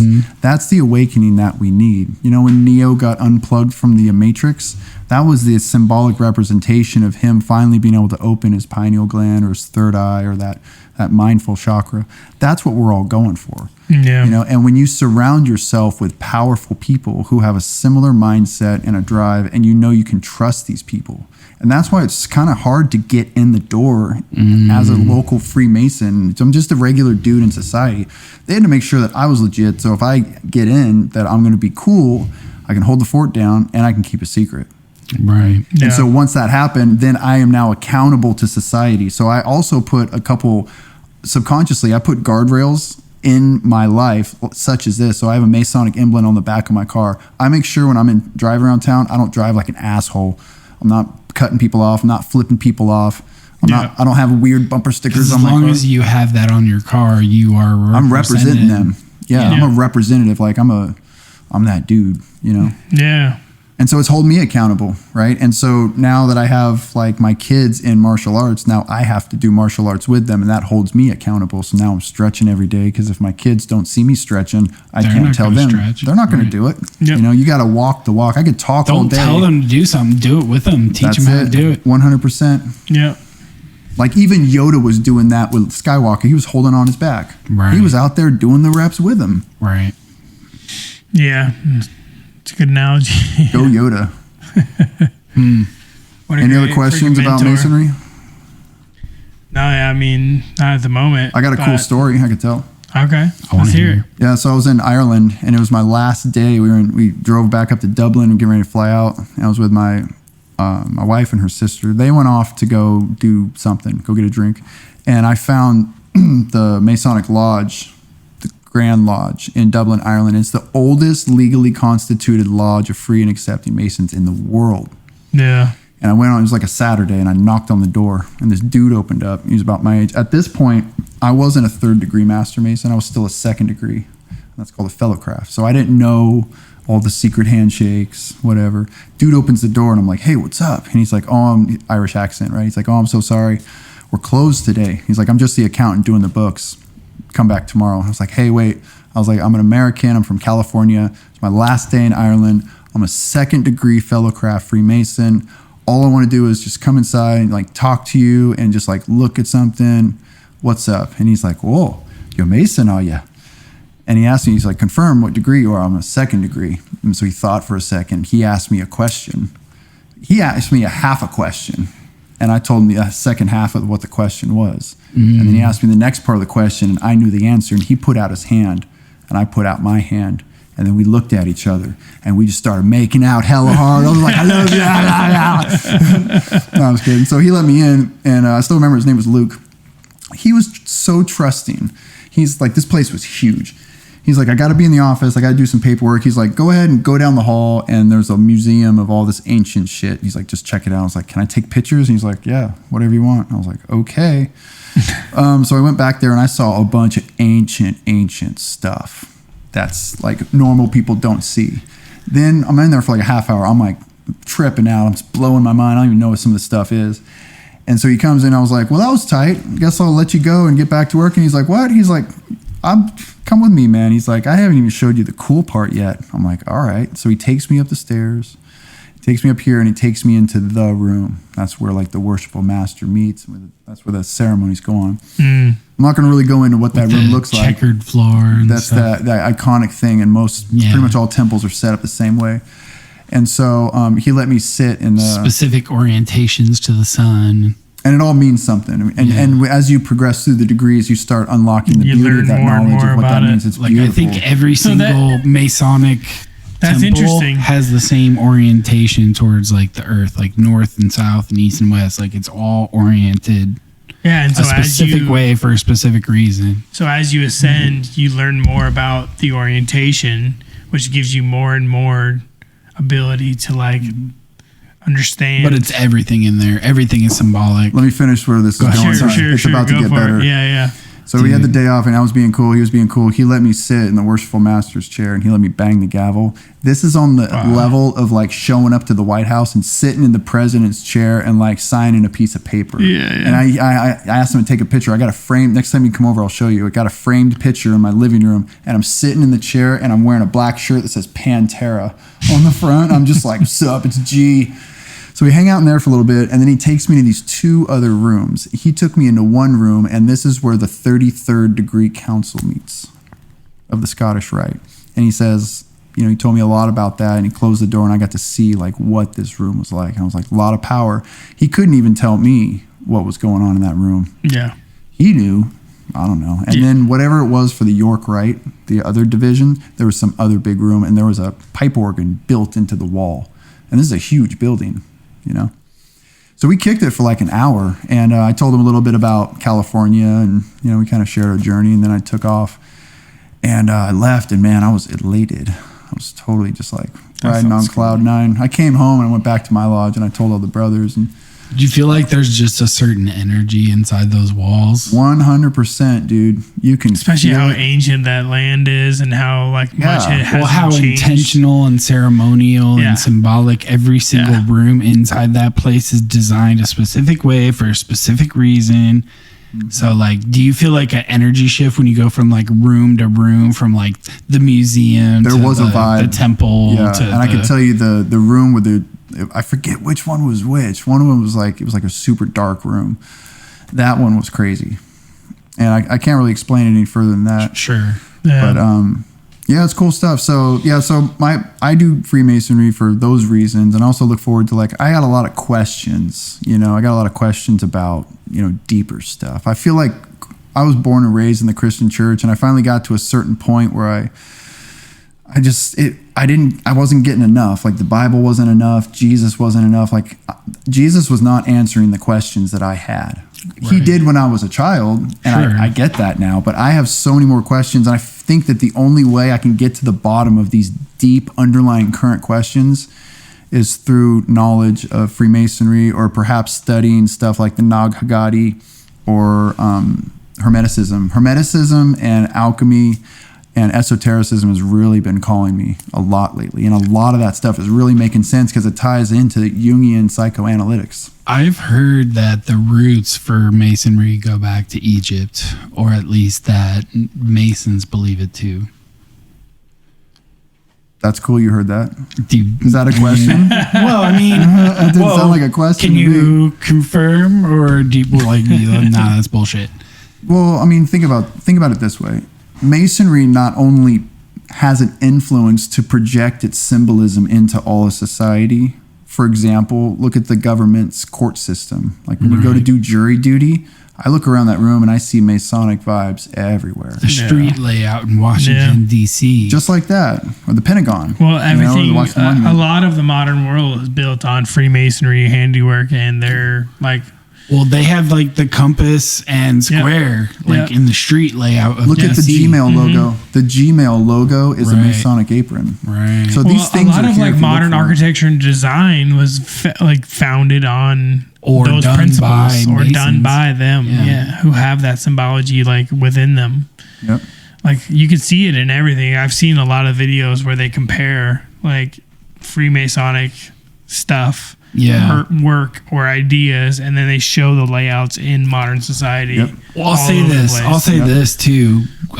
Randall Carlson, he does these sacred geometry workshops, and he teaches about like divine proportions and like how to create like different proportions of circle and how you can calculate like the square root of 1 and the square root of 2 using like rectangles that you can draw with just a straight edge and a compass, and how to draw the flower of life, and how all those proportions and like segments of those proportions like are mirrored in like the units we use for distance, like feet versus mile, and just the connection of all that. But when he's in talks like that, often he will bring up references to his like Freemasonry, you know? Yeah. And I feel like there's a lot of symbology from that. There's some overlapping topics that are like part of Freemasonry that I think maybe he's holding back from like public stuff, but then like it's like right next to it. I think that's why he's referring to it when he's talking about these things. I think a lot of those.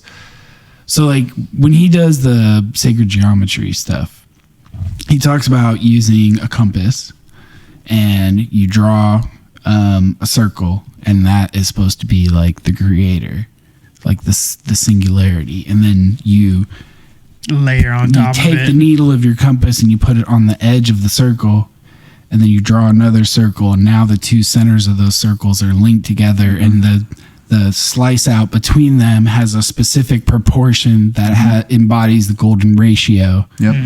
And how there's some symbolism in that for like creation, and now the created, and then the proportions between them, and that basically that's like a metaphor for the creation of all reality. Isn't that beautiful?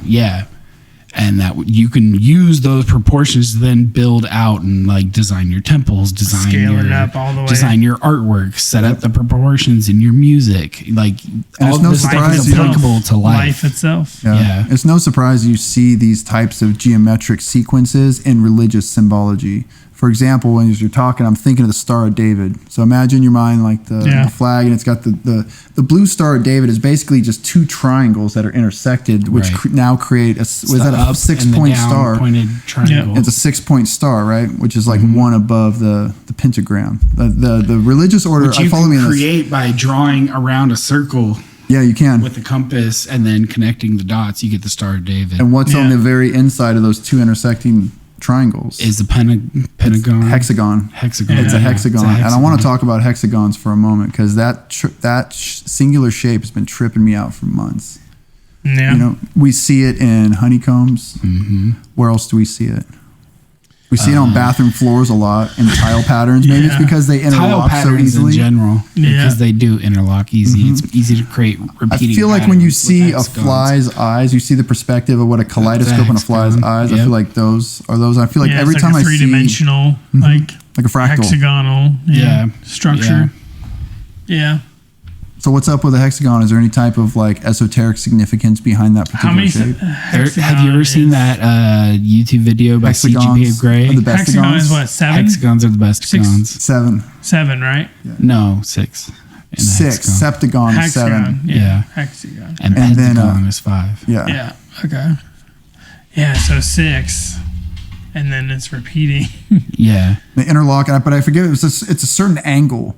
Like 215 or 600 and something. You know what I'm talking about? Like it's not an average number you see all the time. Not pattern. 90, not 180. Yeah, no, it's like it's past 90. Is it like 145 or something? It's like 120 or something. We're hella guessing right now. No, I think we're pretty sure it's 120 because it's 3 of those that makes a 360. Yeah. Okay. I'm pretty sure it's 120. That sounds right enough. Yeah. Well, and it's the only shape that, other than like a square, that perfectly tiles with itself without having to insert another shape into the tile pattern. Or having any type of irregular overlap. Right. They are the best. I think you do it with squares and you can do it with I'm sure triangles. there's some sort of like geometric reason for that. But I don't know, like, and it's other one of the than that, platonic solids, right? It's six-sided. Every time I see him, I feel like something special's happening. Like, remember that time we saw those ravens and the crows? Mm-hmm. Every time I see a raven or a crow now, I always feel like it's a good sign. Yeah.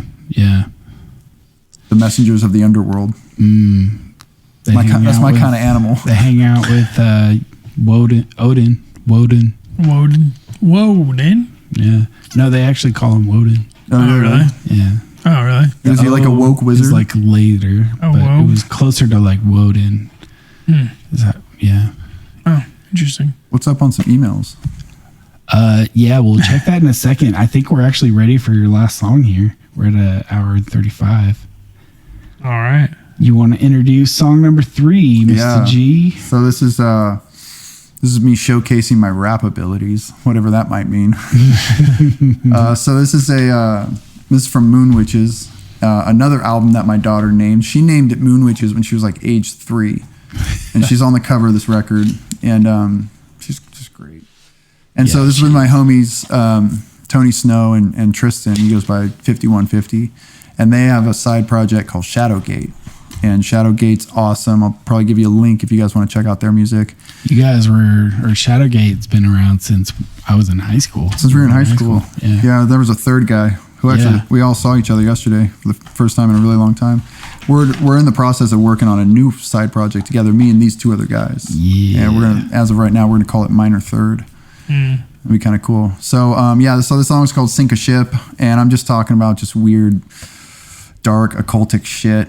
And then the song slowly turns into like talking about drinking, which it happened. I don't know how it happened, but I think the song turned out really good, and I think the vibe's pretty rad. And it's nothing really too heavy to think about in the lyrics, but it's just dark. It just kind of feels like Halloween. Nice. All right. Okay. Cool. Let's check it out. Check it out. We'll see you all back in a in a little bit.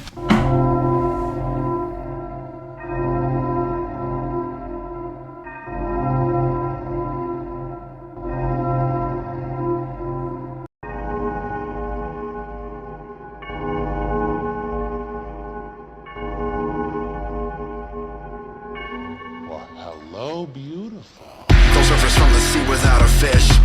Death is a down payment to the next world's request. Wolves make the clouds when they sing out loud at night. Echoing sounds of the bones that we found and rituals at midnight. Midnight. Midnight. Midnight. Midnight. Midnight. Midnight. You bust a nut inside the guts of a slut. Cook it up for a couple of months and a baby shows up. Analyze, fantasize, maximize the alibis. Sharpen knives, sacrifice, antagonize, and tranquilize. Incinerating adversaries into ashes. We're taking black spray paint cans and blotting out your third eye. We donate pathetic lives that get blasted. We're summoning angels in disguise.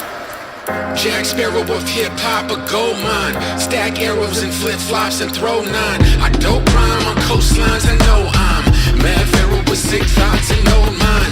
Blood canvas, bandanas, I roll crime. Test cameras on cold bodies at cold shine. Drop heavy lyrics in bolt holes that flow fine. Spin spirits up bolt holes and throw mines. I smoke dimes and post subliminal signs. Mold minds like Play-Doh, I hold time.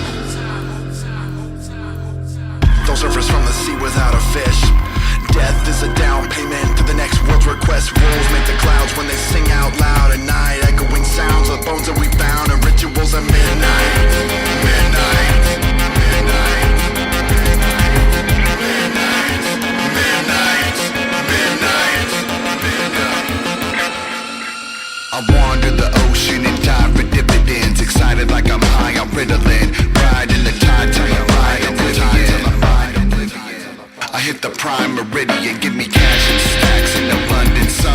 Going crazy and mad like I'm young and dumb.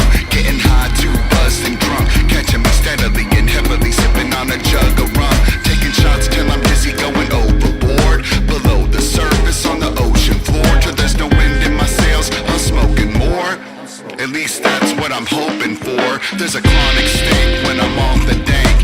The time has come to walk the plank. Read the 80 proof label as I sip my drink. Too much and now my whole ship just sank. Ship just sank. Ship just sank. Ship just sank. Ship just sank. Ship just sank. Ship just sank.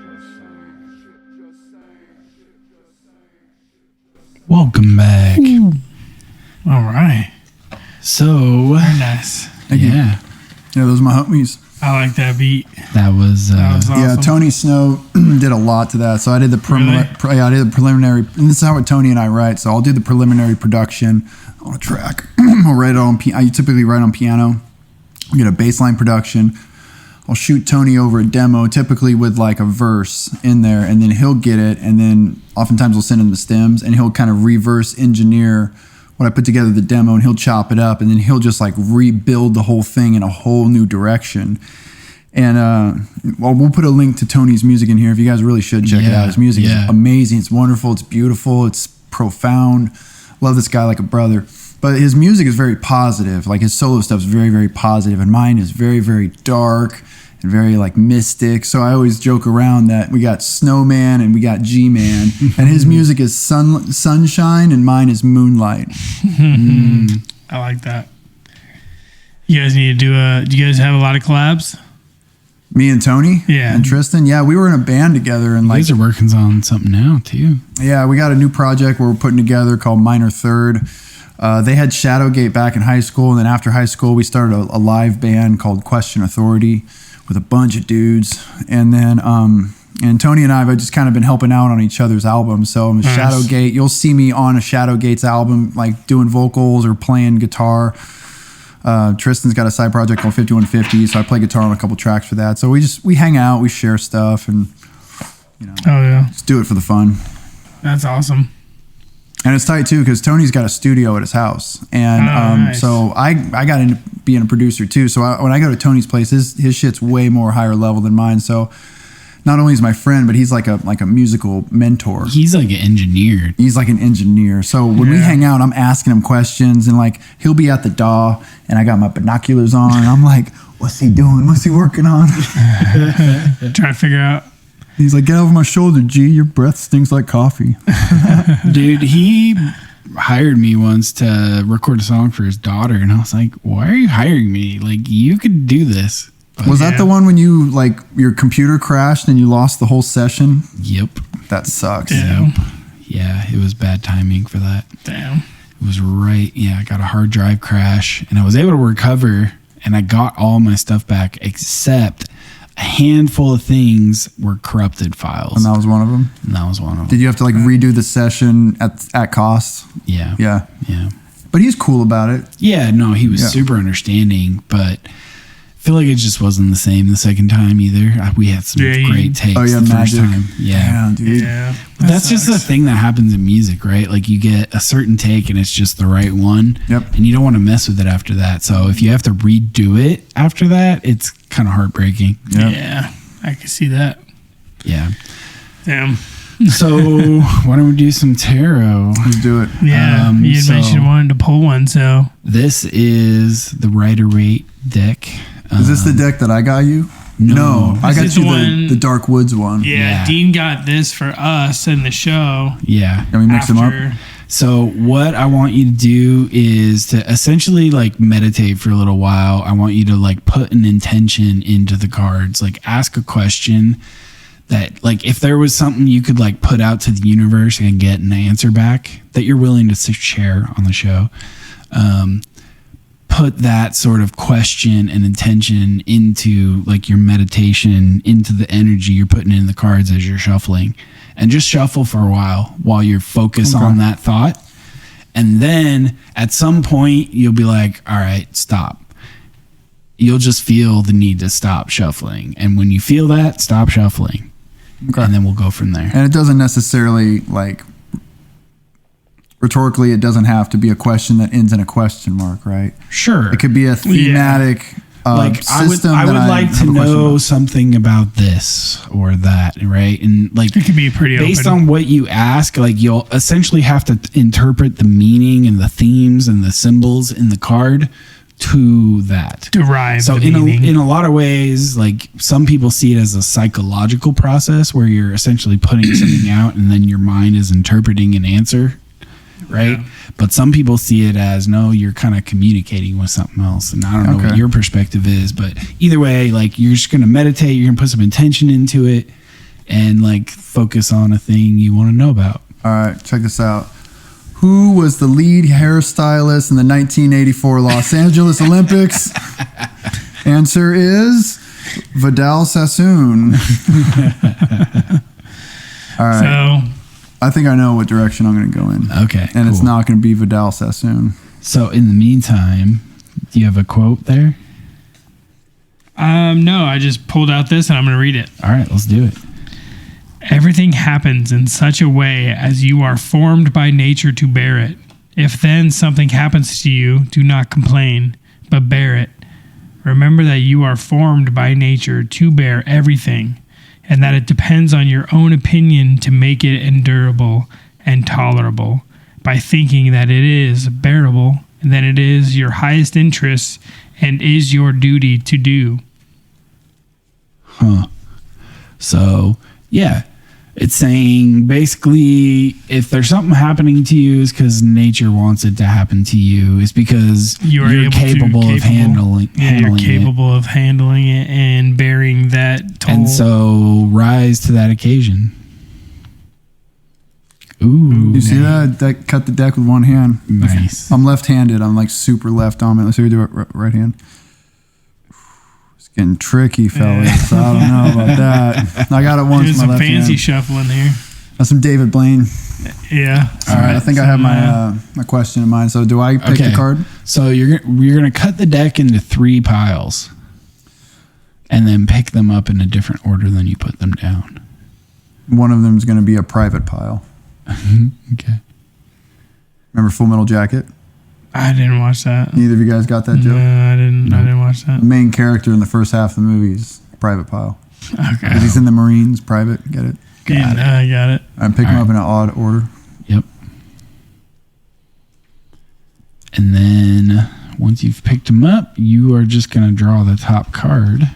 And you're not, make sure you flip it sideways, not like vertical. Oh, I understood.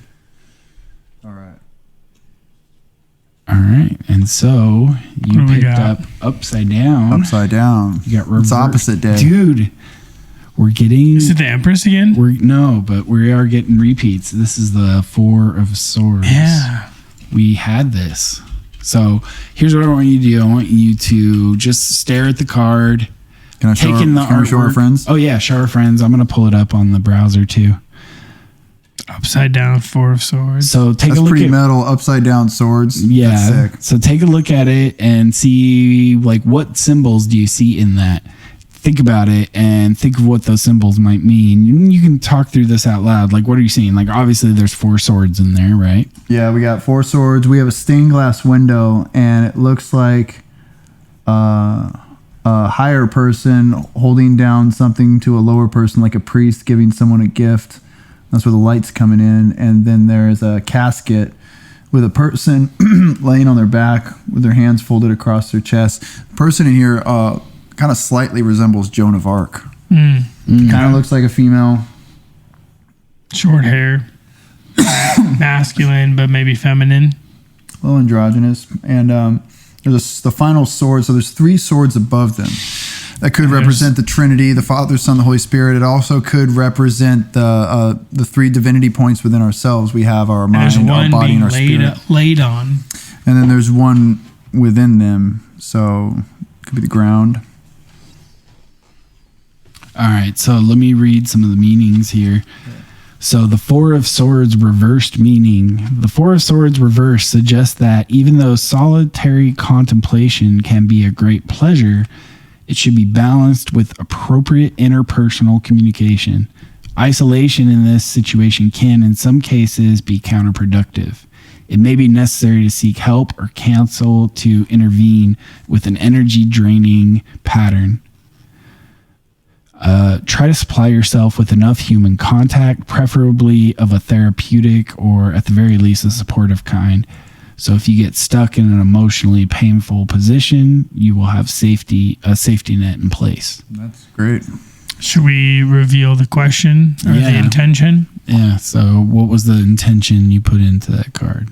Well, first of all, I completely agree with what that statement is because I spent a lot of time in contemplation. But if I'm alone too long, I start talking to myself. My kids catch me doing that. They're like, "Dad, you're doing it again." I'm like, washing the dishes in a different dimension. Yeah. The question that I put into this was just kind of thinking of like the theme of what my life's going to look like. I plan on going back to school at the end of this year, and I got accepted into a doctorate program. So it's not a PhD, but it'd be a doctor, but it's a doctorate in leadership, organizational leadership, and strategic design. So in order to start this program, it's going to dedicate 3-4 years of my life. It's going to massively overhaul my life, which I'm already overhauled to begin with. Like, for the short term, at least, yeah. Yeah, but I got a game plan to live to be 80. Yeah. So the question I was asking the card is like, A, am I equipped? Am I prepared to take this on?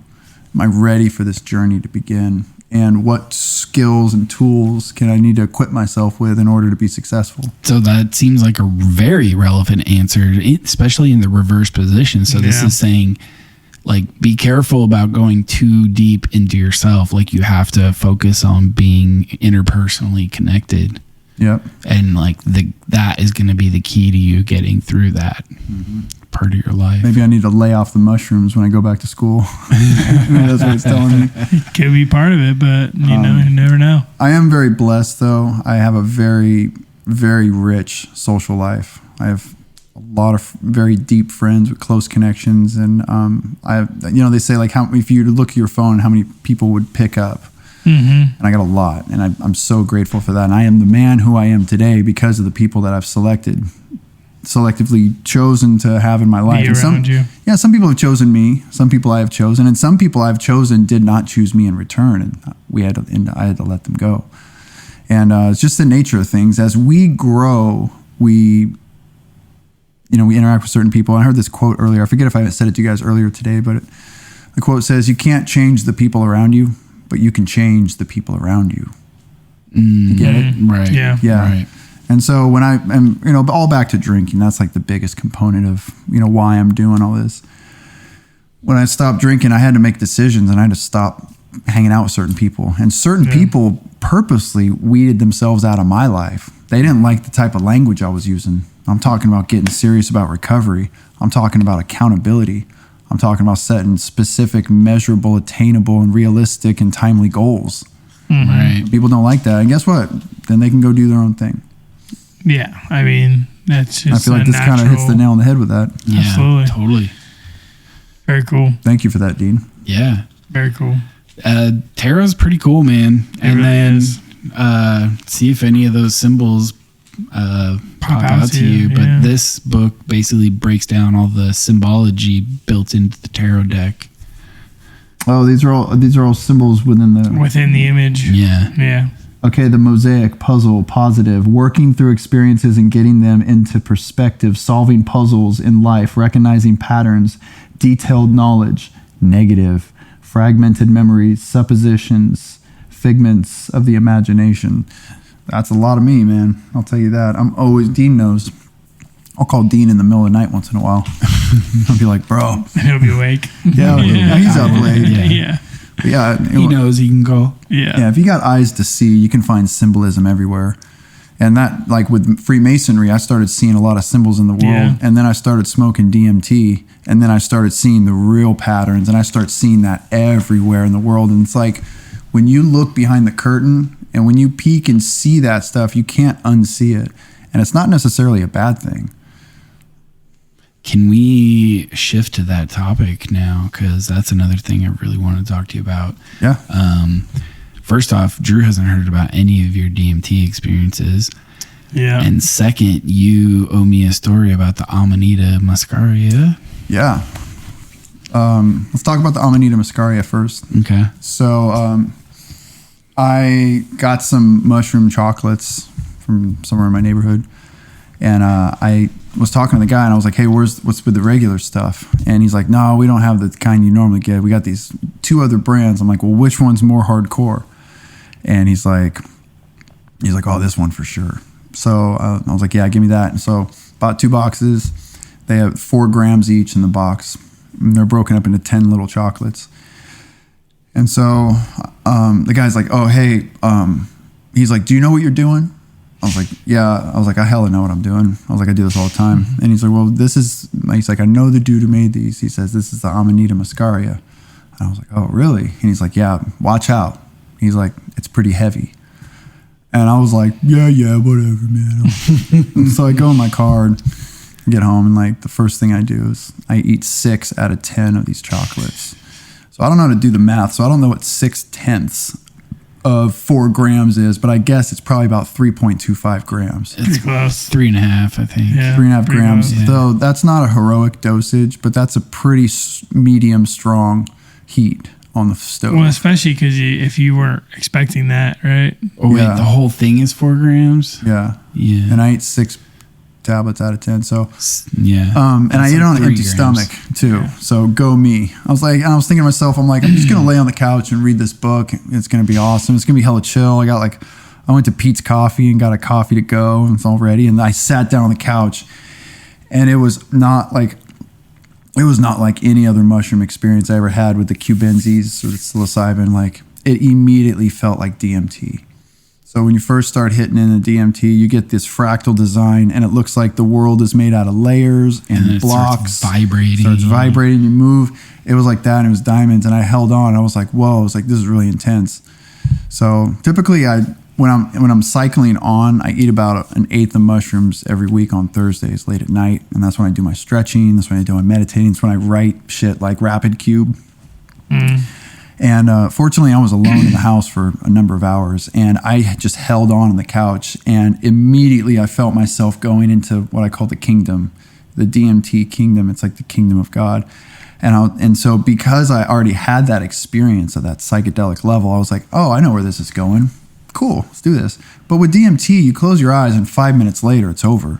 Right. This afternoon, that DMT-esque experience lasted like 4 or 5 hours straight, and it didn't stop. But I enjoyed it. So I laid on the couch, and I just took a blanket, and then here's how I trip. When I know love blankets when I'm tripping, bro. You know what I'm talking Blankets are the best, about? man. Because the movie's better when your eyes are closed. It's like a warm, just a absolute like safety feeling, and it's so like it actually physically feels nice too. Yeah. It's like you're in the womb. Yeah. So Anyway, keeps continuing. yeah, so I went in, and it's more entertaining with your eyes closed. So I close my eyes, and I start seeing this big vision, and I'm in the jungles. I don't know if I'm in Peru, I don't know if I'm in Mexico or South America, but it's like those kind of jungles. Okay. And like anacondas in the trees, like Blanca is here. You know what I'm saying? Like we're deep in the jungles. And through the bushes, I saw it was like it looked like the Mayan pyramids, where they're more stacked up like rectangles. Step pyramids. Step pyramids, and it was solid gold.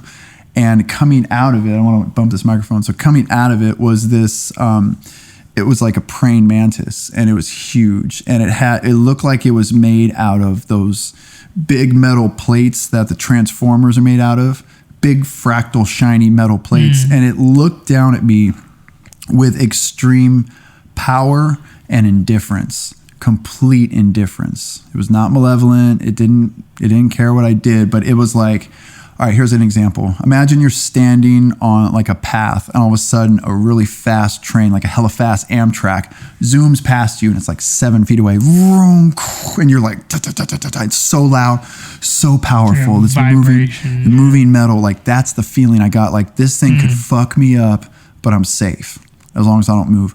And it looked at me, and it gave me this look like it wanted to show me something. And I turned around, and the pyramid opened up, and it goes, and it unfolded in this big 3-dimensional like platform, and inside it was the code. And I saw it, and the code was like in the praying mantis's eyes, and it was like inside of this pyramid. The code kind of looked like that shit that's on Predator's wristwatch, right? Yeah. It looked a little bit like that. It looked a little bit like Masonic symbolism. It looked a little bit like hieroglyphs. It was Sanskrit, maybe. Sanskrit, yeah. And so that was like the big encounter. And you know, it's really funny. I had this really synchronous moment on Wednesday. I was at the gym, and I leave, and I'm texting Dean about coming over here. And I knew when I came over here tonight, I wanted to tell you the story about the mantis. I haven't seen a praying mantis in decades. And so I look at a tree, and I smell this flower on the tree. And when I pull my hand away, a little tiny green praying mantis was on my hand, and it looked at me, and I looked at it, and I was like, you can stay here as long as you want. So I just walked to my car, and it stayed with me. Like, what are the odds of that? Like, I haven't seen a praying mantis in a long time. I don't think about them. I saw them on a trip. I'm talking to Dean about being here tonight, and all of a sudden a praying mantis shows up on my fucking hand. Do you know what's so weird about that? Is like synchronicity in itself. Is like I've heard, like, I recently listened to a podcast about the mantis beings, like this like alien race of them, and for whatever reason, like that itself didn't like sink into me, but I love praying mantis, like just the creature itself. So I was thinking about it more often, and within the last like week, I've had like 3 of the baby, tiny, thin little praying mantises end up on my hand Recently. So this must be the season where they hatch. Yes, and they were just climbing on me, and I love them, dude. So I was just like, yeah, chill. Are they a symbol of good luck? They were like, for me, yeah, like I like them. They're rad. It's like having like ladybugs land on you. We used to have them that hung out in our backyard in Rimstone. Yeah, and I used to play with them all the time back there. Like pick them up. And, yep. They're cool. Yeah. Aren't they the ones that eat their mate? I think the females like rip their heads off yeah. and eat them. Yeah. That's crazy. Most insects do that, which is weird. That's so crazy. Happy Valentine's Day. A lot of the females eat the males. Thanks. In the insect thanks world. for the DNA. Now, thanks for the nutrition. Yep. To feed the child. Yeah. I mean, it's the same thing that happens in a lot of animals, right? You want to eat the placenta? No, I'm just saying, like, the resources of the male end up being like consumed by the family. Yeah, that's Happy Father's Day for sure. You know what I'm saying? Like, take one for the team, homie. Yeah, that is not a patriarchal society. No, it's quite the opposite. Yeah, so fascinating. I love praying mantis. Like the praying mantis being would be like the most soothing for me if that was to happen. Like for aliens to come and like take over, or at least like show themselves.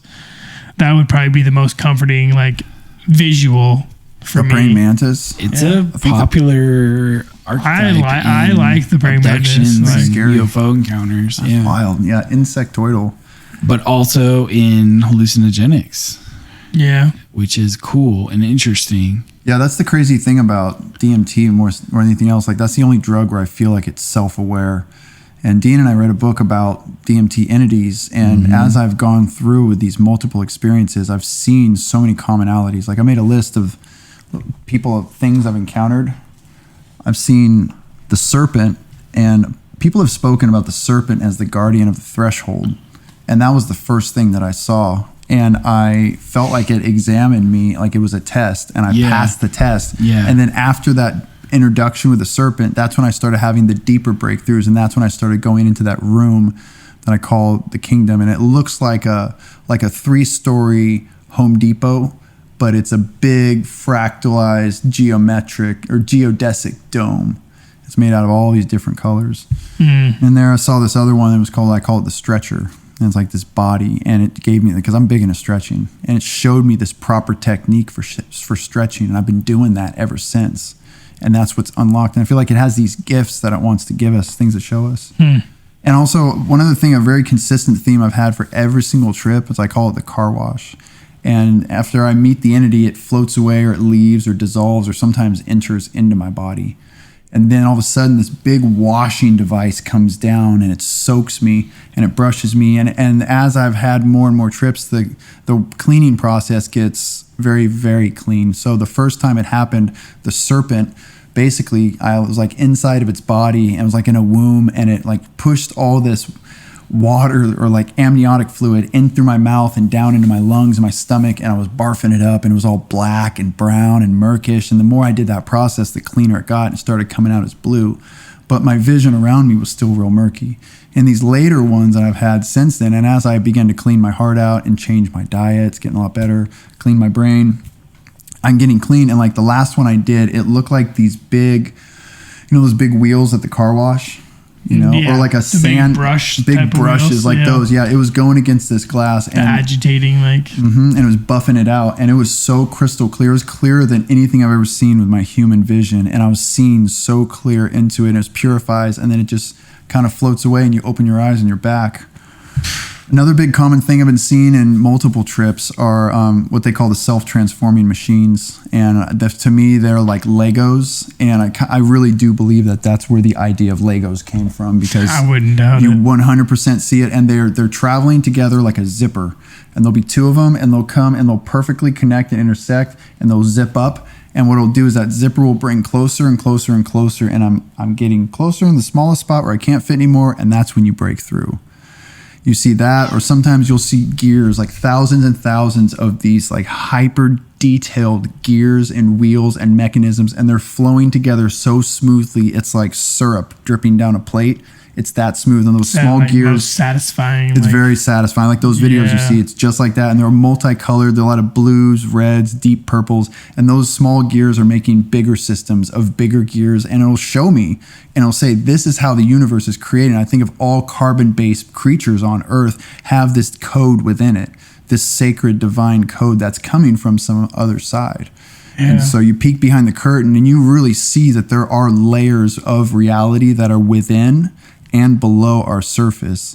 All it takes is this self-conscious drug to go in and open our mind for a moment. To see the actual reality of it. Yeah, and those are the things you can't unsee. And to me, it made the world a more beautiful place. Yeah. It's kind of self-evident that like you would think that life happens fluidly, because otherwise it would have too much restriction and it probably would fail. So like the idea that like at a base level, like that fluid dynamic of like, this is how like everything is formed. It's like this fluid coming together of all the parts. But then there's like all the complexities too, that like when you're pulling behind the curtain, you see the intricacies of the like moving parts of, you know, reality, where you're seeing how the feeling about this is translated in the reality of you experiencing this thing. Like that doesn't seem as far-fetched now once you've seen those types of like connections. Yeah, and then also it makes the material reality around me way less interesting. Like I'm not impressed by movies or like watching the news and people are like, oh, something XYZ in the news. I'm like, I'm not even, that doesn't even bother me. Like I started thinking about shit on a cosmic level. And people ask like, what is DMT compared to like mushrooms? And I say, if mushrooms is scary, then DMT is terrifying. If mushrooms is intense, then DMT is fucking extreme. Except for that one time I took mushrooms and it turned out to be something like DMT. It went on for hours.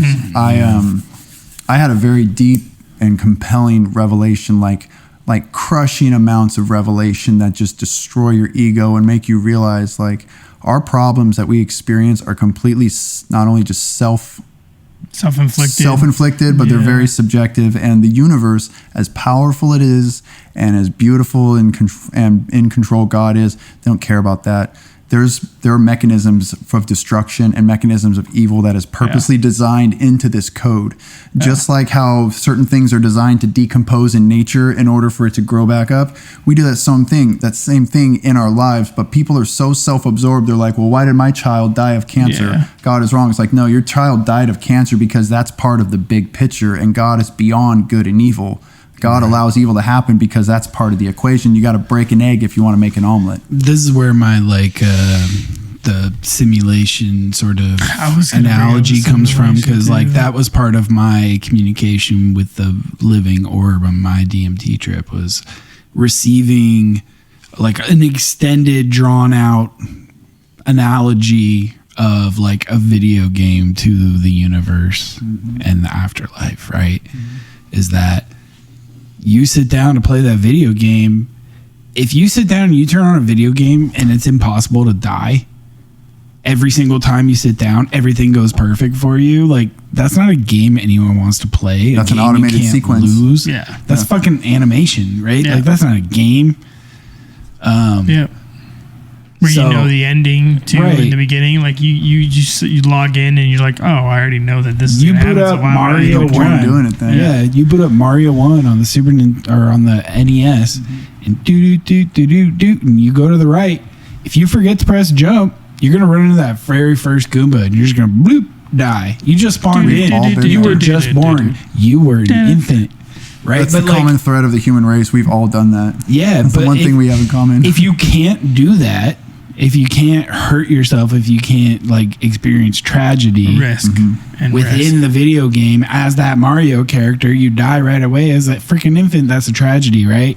But really, from the person outside of the game doing it, now I know to jump. The reason we play the game is because we can do stupid stuff like that and we learn. Yeah. Now I know how to jump, and That's what's called the higher order. And it's actually entertaining to go through that stuff because you know, I can do better, right?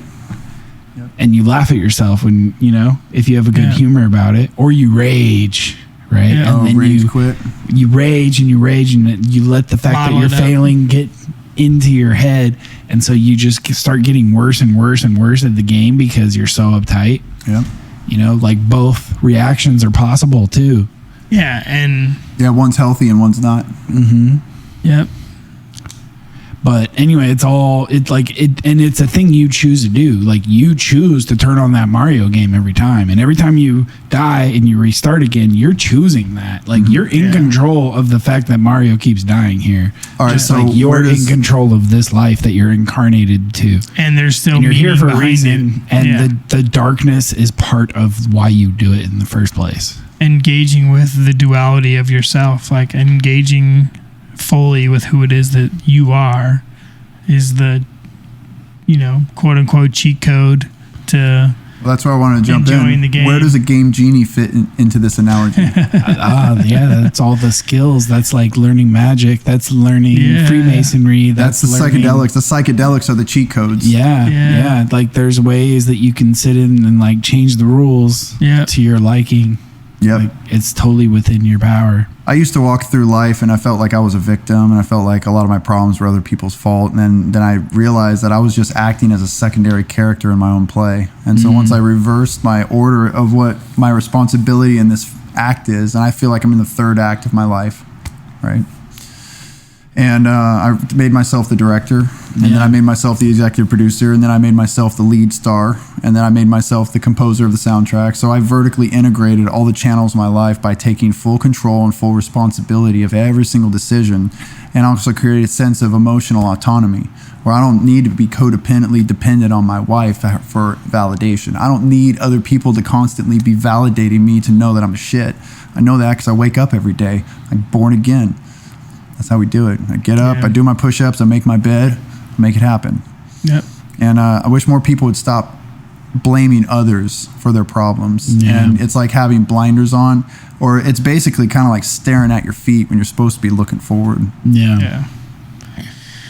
Getting sidetracked Yeah. in life. Well, but that's all part of it too, you know. And for me, that was part of what I received. That was like the relaxation that I got on the way back, was just realizing, like, look, dude, you can fuck up as bad as you want, and, you know, maybe you'll be embarrassed here in this life, maybe it'll be fucked up, but like, honestly, on the grand scale, you'll laugh at yourself. Yeah. And because you're gonna try again, and you're I gonna think try you came again, over to and my you're gonna do place- this, and you're gonna do that, and I think you came over to my you wanna place the fuck night up, after you fuck up. did it. You don't want to. And you said that you were having like a total, like, you had this glowing essence, yeah, like the next day. just like a positive outlook, because it was like, I just realized how voluntary all of this is. You guys ever feel like life's more like a video game? Yeah, we've talked many times about the simulation theory and the video game theory, and like the idea of like how all of this is in some way predetermined based off of a set of rules that you are accepting. It's of our own creation, But you are ultimately. creating the situations that you're ultimately, you know, responsible for making the decisions for. So, And then we blindly turn on and program our kids with the same programming we received. Right. yeah, well, hopefully not blindly. You know, previous generations, yes, but I think the new generations and the generations coming up after us are going to be very much more in tune with their family as like I think the it's essence cyclical. of life. I just think it might be cyclical, but I do feel like We're on an upswing. on an upswing where the impact of family is going to be higher and higher and higher. Well, like- and I think it will probably crash at some point, and that's going to be a sad Families day, are but- it's becoming less and less acceptable to be violent within, like, as a parenting style, Yes. right? Like, For you a used to be good able to beat reason. the shit out of your kids. Then you could just, like, spank your kids. Now, like, you're a fucking asshole if you yell at your kids, right? And some people haven't, like, caught up to all that, but you know, I feel like that's the direction it's all moving. Yeah, and kids could It's a grow lot up without more common. consequences. Because when I watch cops, we were talking about cops earlier. I watch cops and I look at those young men getting arrested. You look in their face and they just look like boys. They look like scared, sad little boys who were never loved or possibly unloved by their fathers. And or abandoned. Or abandoned. They just didn't have consequences. So then you go out in society and then you just don't know how to behave. Or the only way you know how to get attention is negative attention because you are Right. self-sabotaging yourself because no one equipped you with the tools to succeed with self-confidence and integrity and perseverance and self-respect. Yeah. Graham the things we're supposed to Hancock have. likes to say that we're a species with amnesia, and I think that's true. And I think we're a species with PTSD. I think, Like we're walking in the world wounded. yeah, I think our species got fucked up hard, and we have this like remnant memory of better times, and we know things can be better, but we don't know why it's so fucked up, and we keep passing down this fucked upness through generations, but we're like slowly getting a little better. Maybe that's what religion calls sin. It's that hidden component that keeps getting passed down, that inadequacy or that wrinkle in our code. Yeah. I think at one point in time, maybe before the last ice age or whatever, like Maybe that's before where the cancer last comes from. cataclysm, like Yeah. maybe humans were lived a lot more in tune with the environment, with each other, you know. Like That's, before the big that's shit. what I was mentioning earlier. Is like once when we were all closer together, like the group think mentality served us. But as Positively, we get right. positively, but now you get into these like we're so far stretched on the earth that these group mentalities are dangerous because it creates war and conflict between Well, we other live in people this who are further disconnected way. Exactly. Yeah. Yeah. It creates the problems that And we war seek and to. famine and death were the norm for a long time. Mm-hmm. We're The life fine- expectancy was really low. Yeah. But you know, it's funny, like the life That expectancy. happened a lot more as we grew apart, though. It didn't happen quite as much. I mean, as the there was still population started getting bigger, we Yeah. started being like voluntarily more and more, and not so voluntarily in a lot of places, associating ourselves with these national identities and allowing them to dictate our lives and what we do, what we go to war for. who we associate with. Right. Yeah.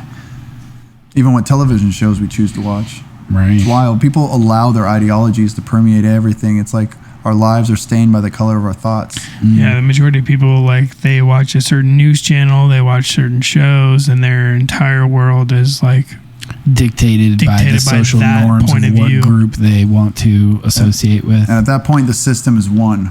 That's Yeah. how the system wins. And again, the Right. way to rebel against the system is total self-mastery. They want people to self-categorize themselves into these and distinct little self-police paths, each other. and then they pit those different paths against each other Yeah. with, you know, artificial divide and conquer. Do you think it's possible that we don't have enough true struggles, so we just manufacture new struggles? I mean, in some ways, I think yes, that's but definitely like, a part of it. Yeah. but some of that's natural, right? Like if you're a hunter and gatherer, like I don't care if I got a boo boo on my finger and I didn't sanitize it, right? Because there's a fucking panther running at me, right? I don't Moose give a is fuck. loose. Like I got scratches Yeah. everywhere. Like my goal is to get the fuck away, right? Later on, like when things are so advanced, like you actually cut yourself and it gets infected, and you care about that, right? You have time to care about that.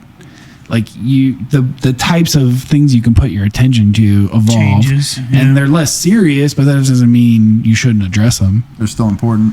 Yeah. So But they might there's not be positive life-saving. and negative ways that energy can be directed, right?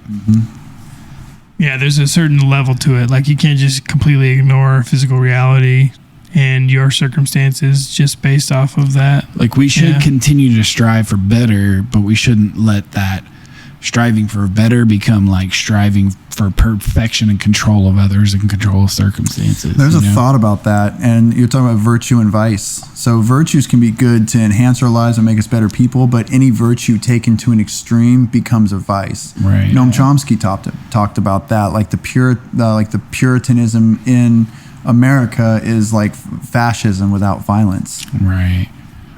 Interesting.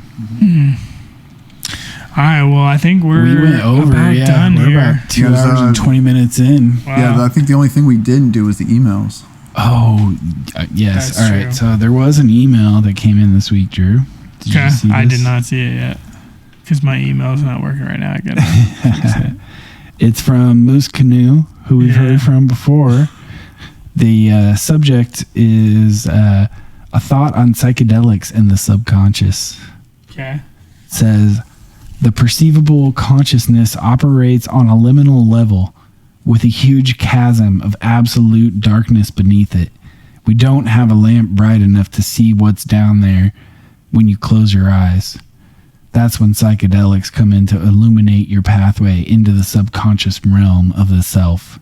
Sincerely, the godfather of the bronchoesophagoscopy. Oh yeah, the bronchioesophagoscopy. Oh, yeah. Duh, Dean. Moose. Yeah. Who is Moose? That guy sounds like a fucking asshole. Yeah. Who could Moose be? The Yeah, Moose is loose. we got some emails from him before. Moose Canoo. Mythic On figure. a liminal level. Yeah. Bronchioesophagoscopy. Bronchioesophagus. Yeah, so that's what happens if you got a little kid and they swallow a toothpick. You got to take them to the emergency room. They got to fish that toothpick out of their chest cavity. Yeah. Yeah, you don't want one of those. Is that what that is? That's exactly what that is. Bronchioesophagoscopy. Bronchioesophagoscopy. So at one point in my life, I'm going to write a rap. I'm going to write a rhyme, and that word's going to be in there. Damn, good luck. So Moose is you. I am Moose Canoo. So we did get a couple emails. I think we read them on some early episodes. We did, but we didn't. I didn't know, and we kind of speculated on who it might be. I was because it pretty seemed sure, like but familiar, but I was in case he's taken on this persona for anonymity, I won't call it out. But I think Dean knows me well enough to know kind of my writing style. Yeah. And when I write a lot of esoteric, cryptic stuff this. I like to do that in people's birthday cards. I'll sign a birthday card and I'll write, a haiku about what it's like to be a corpse. just to really set it in for him. Just be different. Just switch it up. I love the happy birthday to you. You're 1 year closer to death. That's true. Well, thanks for having me on, guys. Dude, thank you so absolutely. much It's been a pleasure. for coming I'm so on. happy. We should do this more with often. this. We definitely need to do these more often. You should come by again. Well, I waited. Well, thank you. I appreciate that. I'm glad I waited for episode 77. I feel like 7's a really strong number. A quick note before we adjourn about my name, about 10,258, and that's what I got tattooed on my chest. I got it tattooed on my chest, and then I figured out the numerological significance. If you add up 1 plus 0 plus 2 plus 5 plus 8, it equals 16. If you add 1 plus 6, it equals 7. G is the 7th letter of the alphabet. I recently realized, going to divulge some personal information here, my birth date is October 21st, 1983. If you add together 10 plus 21 plus 19 plus 83, add it all up, that also equals 7. Dude. It's a coincidence, right? Or is it a synchronicity? Pareidolia, synchronicity. But here's what the is thing. it? I got the number 10258 tattooed on me before I even figured out all that 7 business. I got it because I wanted to have just a random complicated number. I used to tell people that's my favorite number.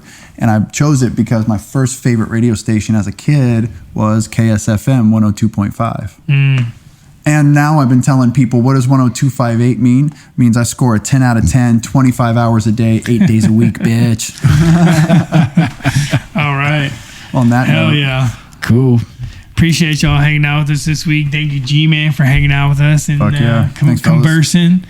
I hit the button, but nothing happened, Dean. I don't know. I don't know why your button doesn't seem to work. I'll hit it again. Okay. Begin outro. Appreciate y'all hanging out with us. If you guys want to get more involved, you guys can email us like Moose Canoo did, and hit us up at host@dualitycheck.net.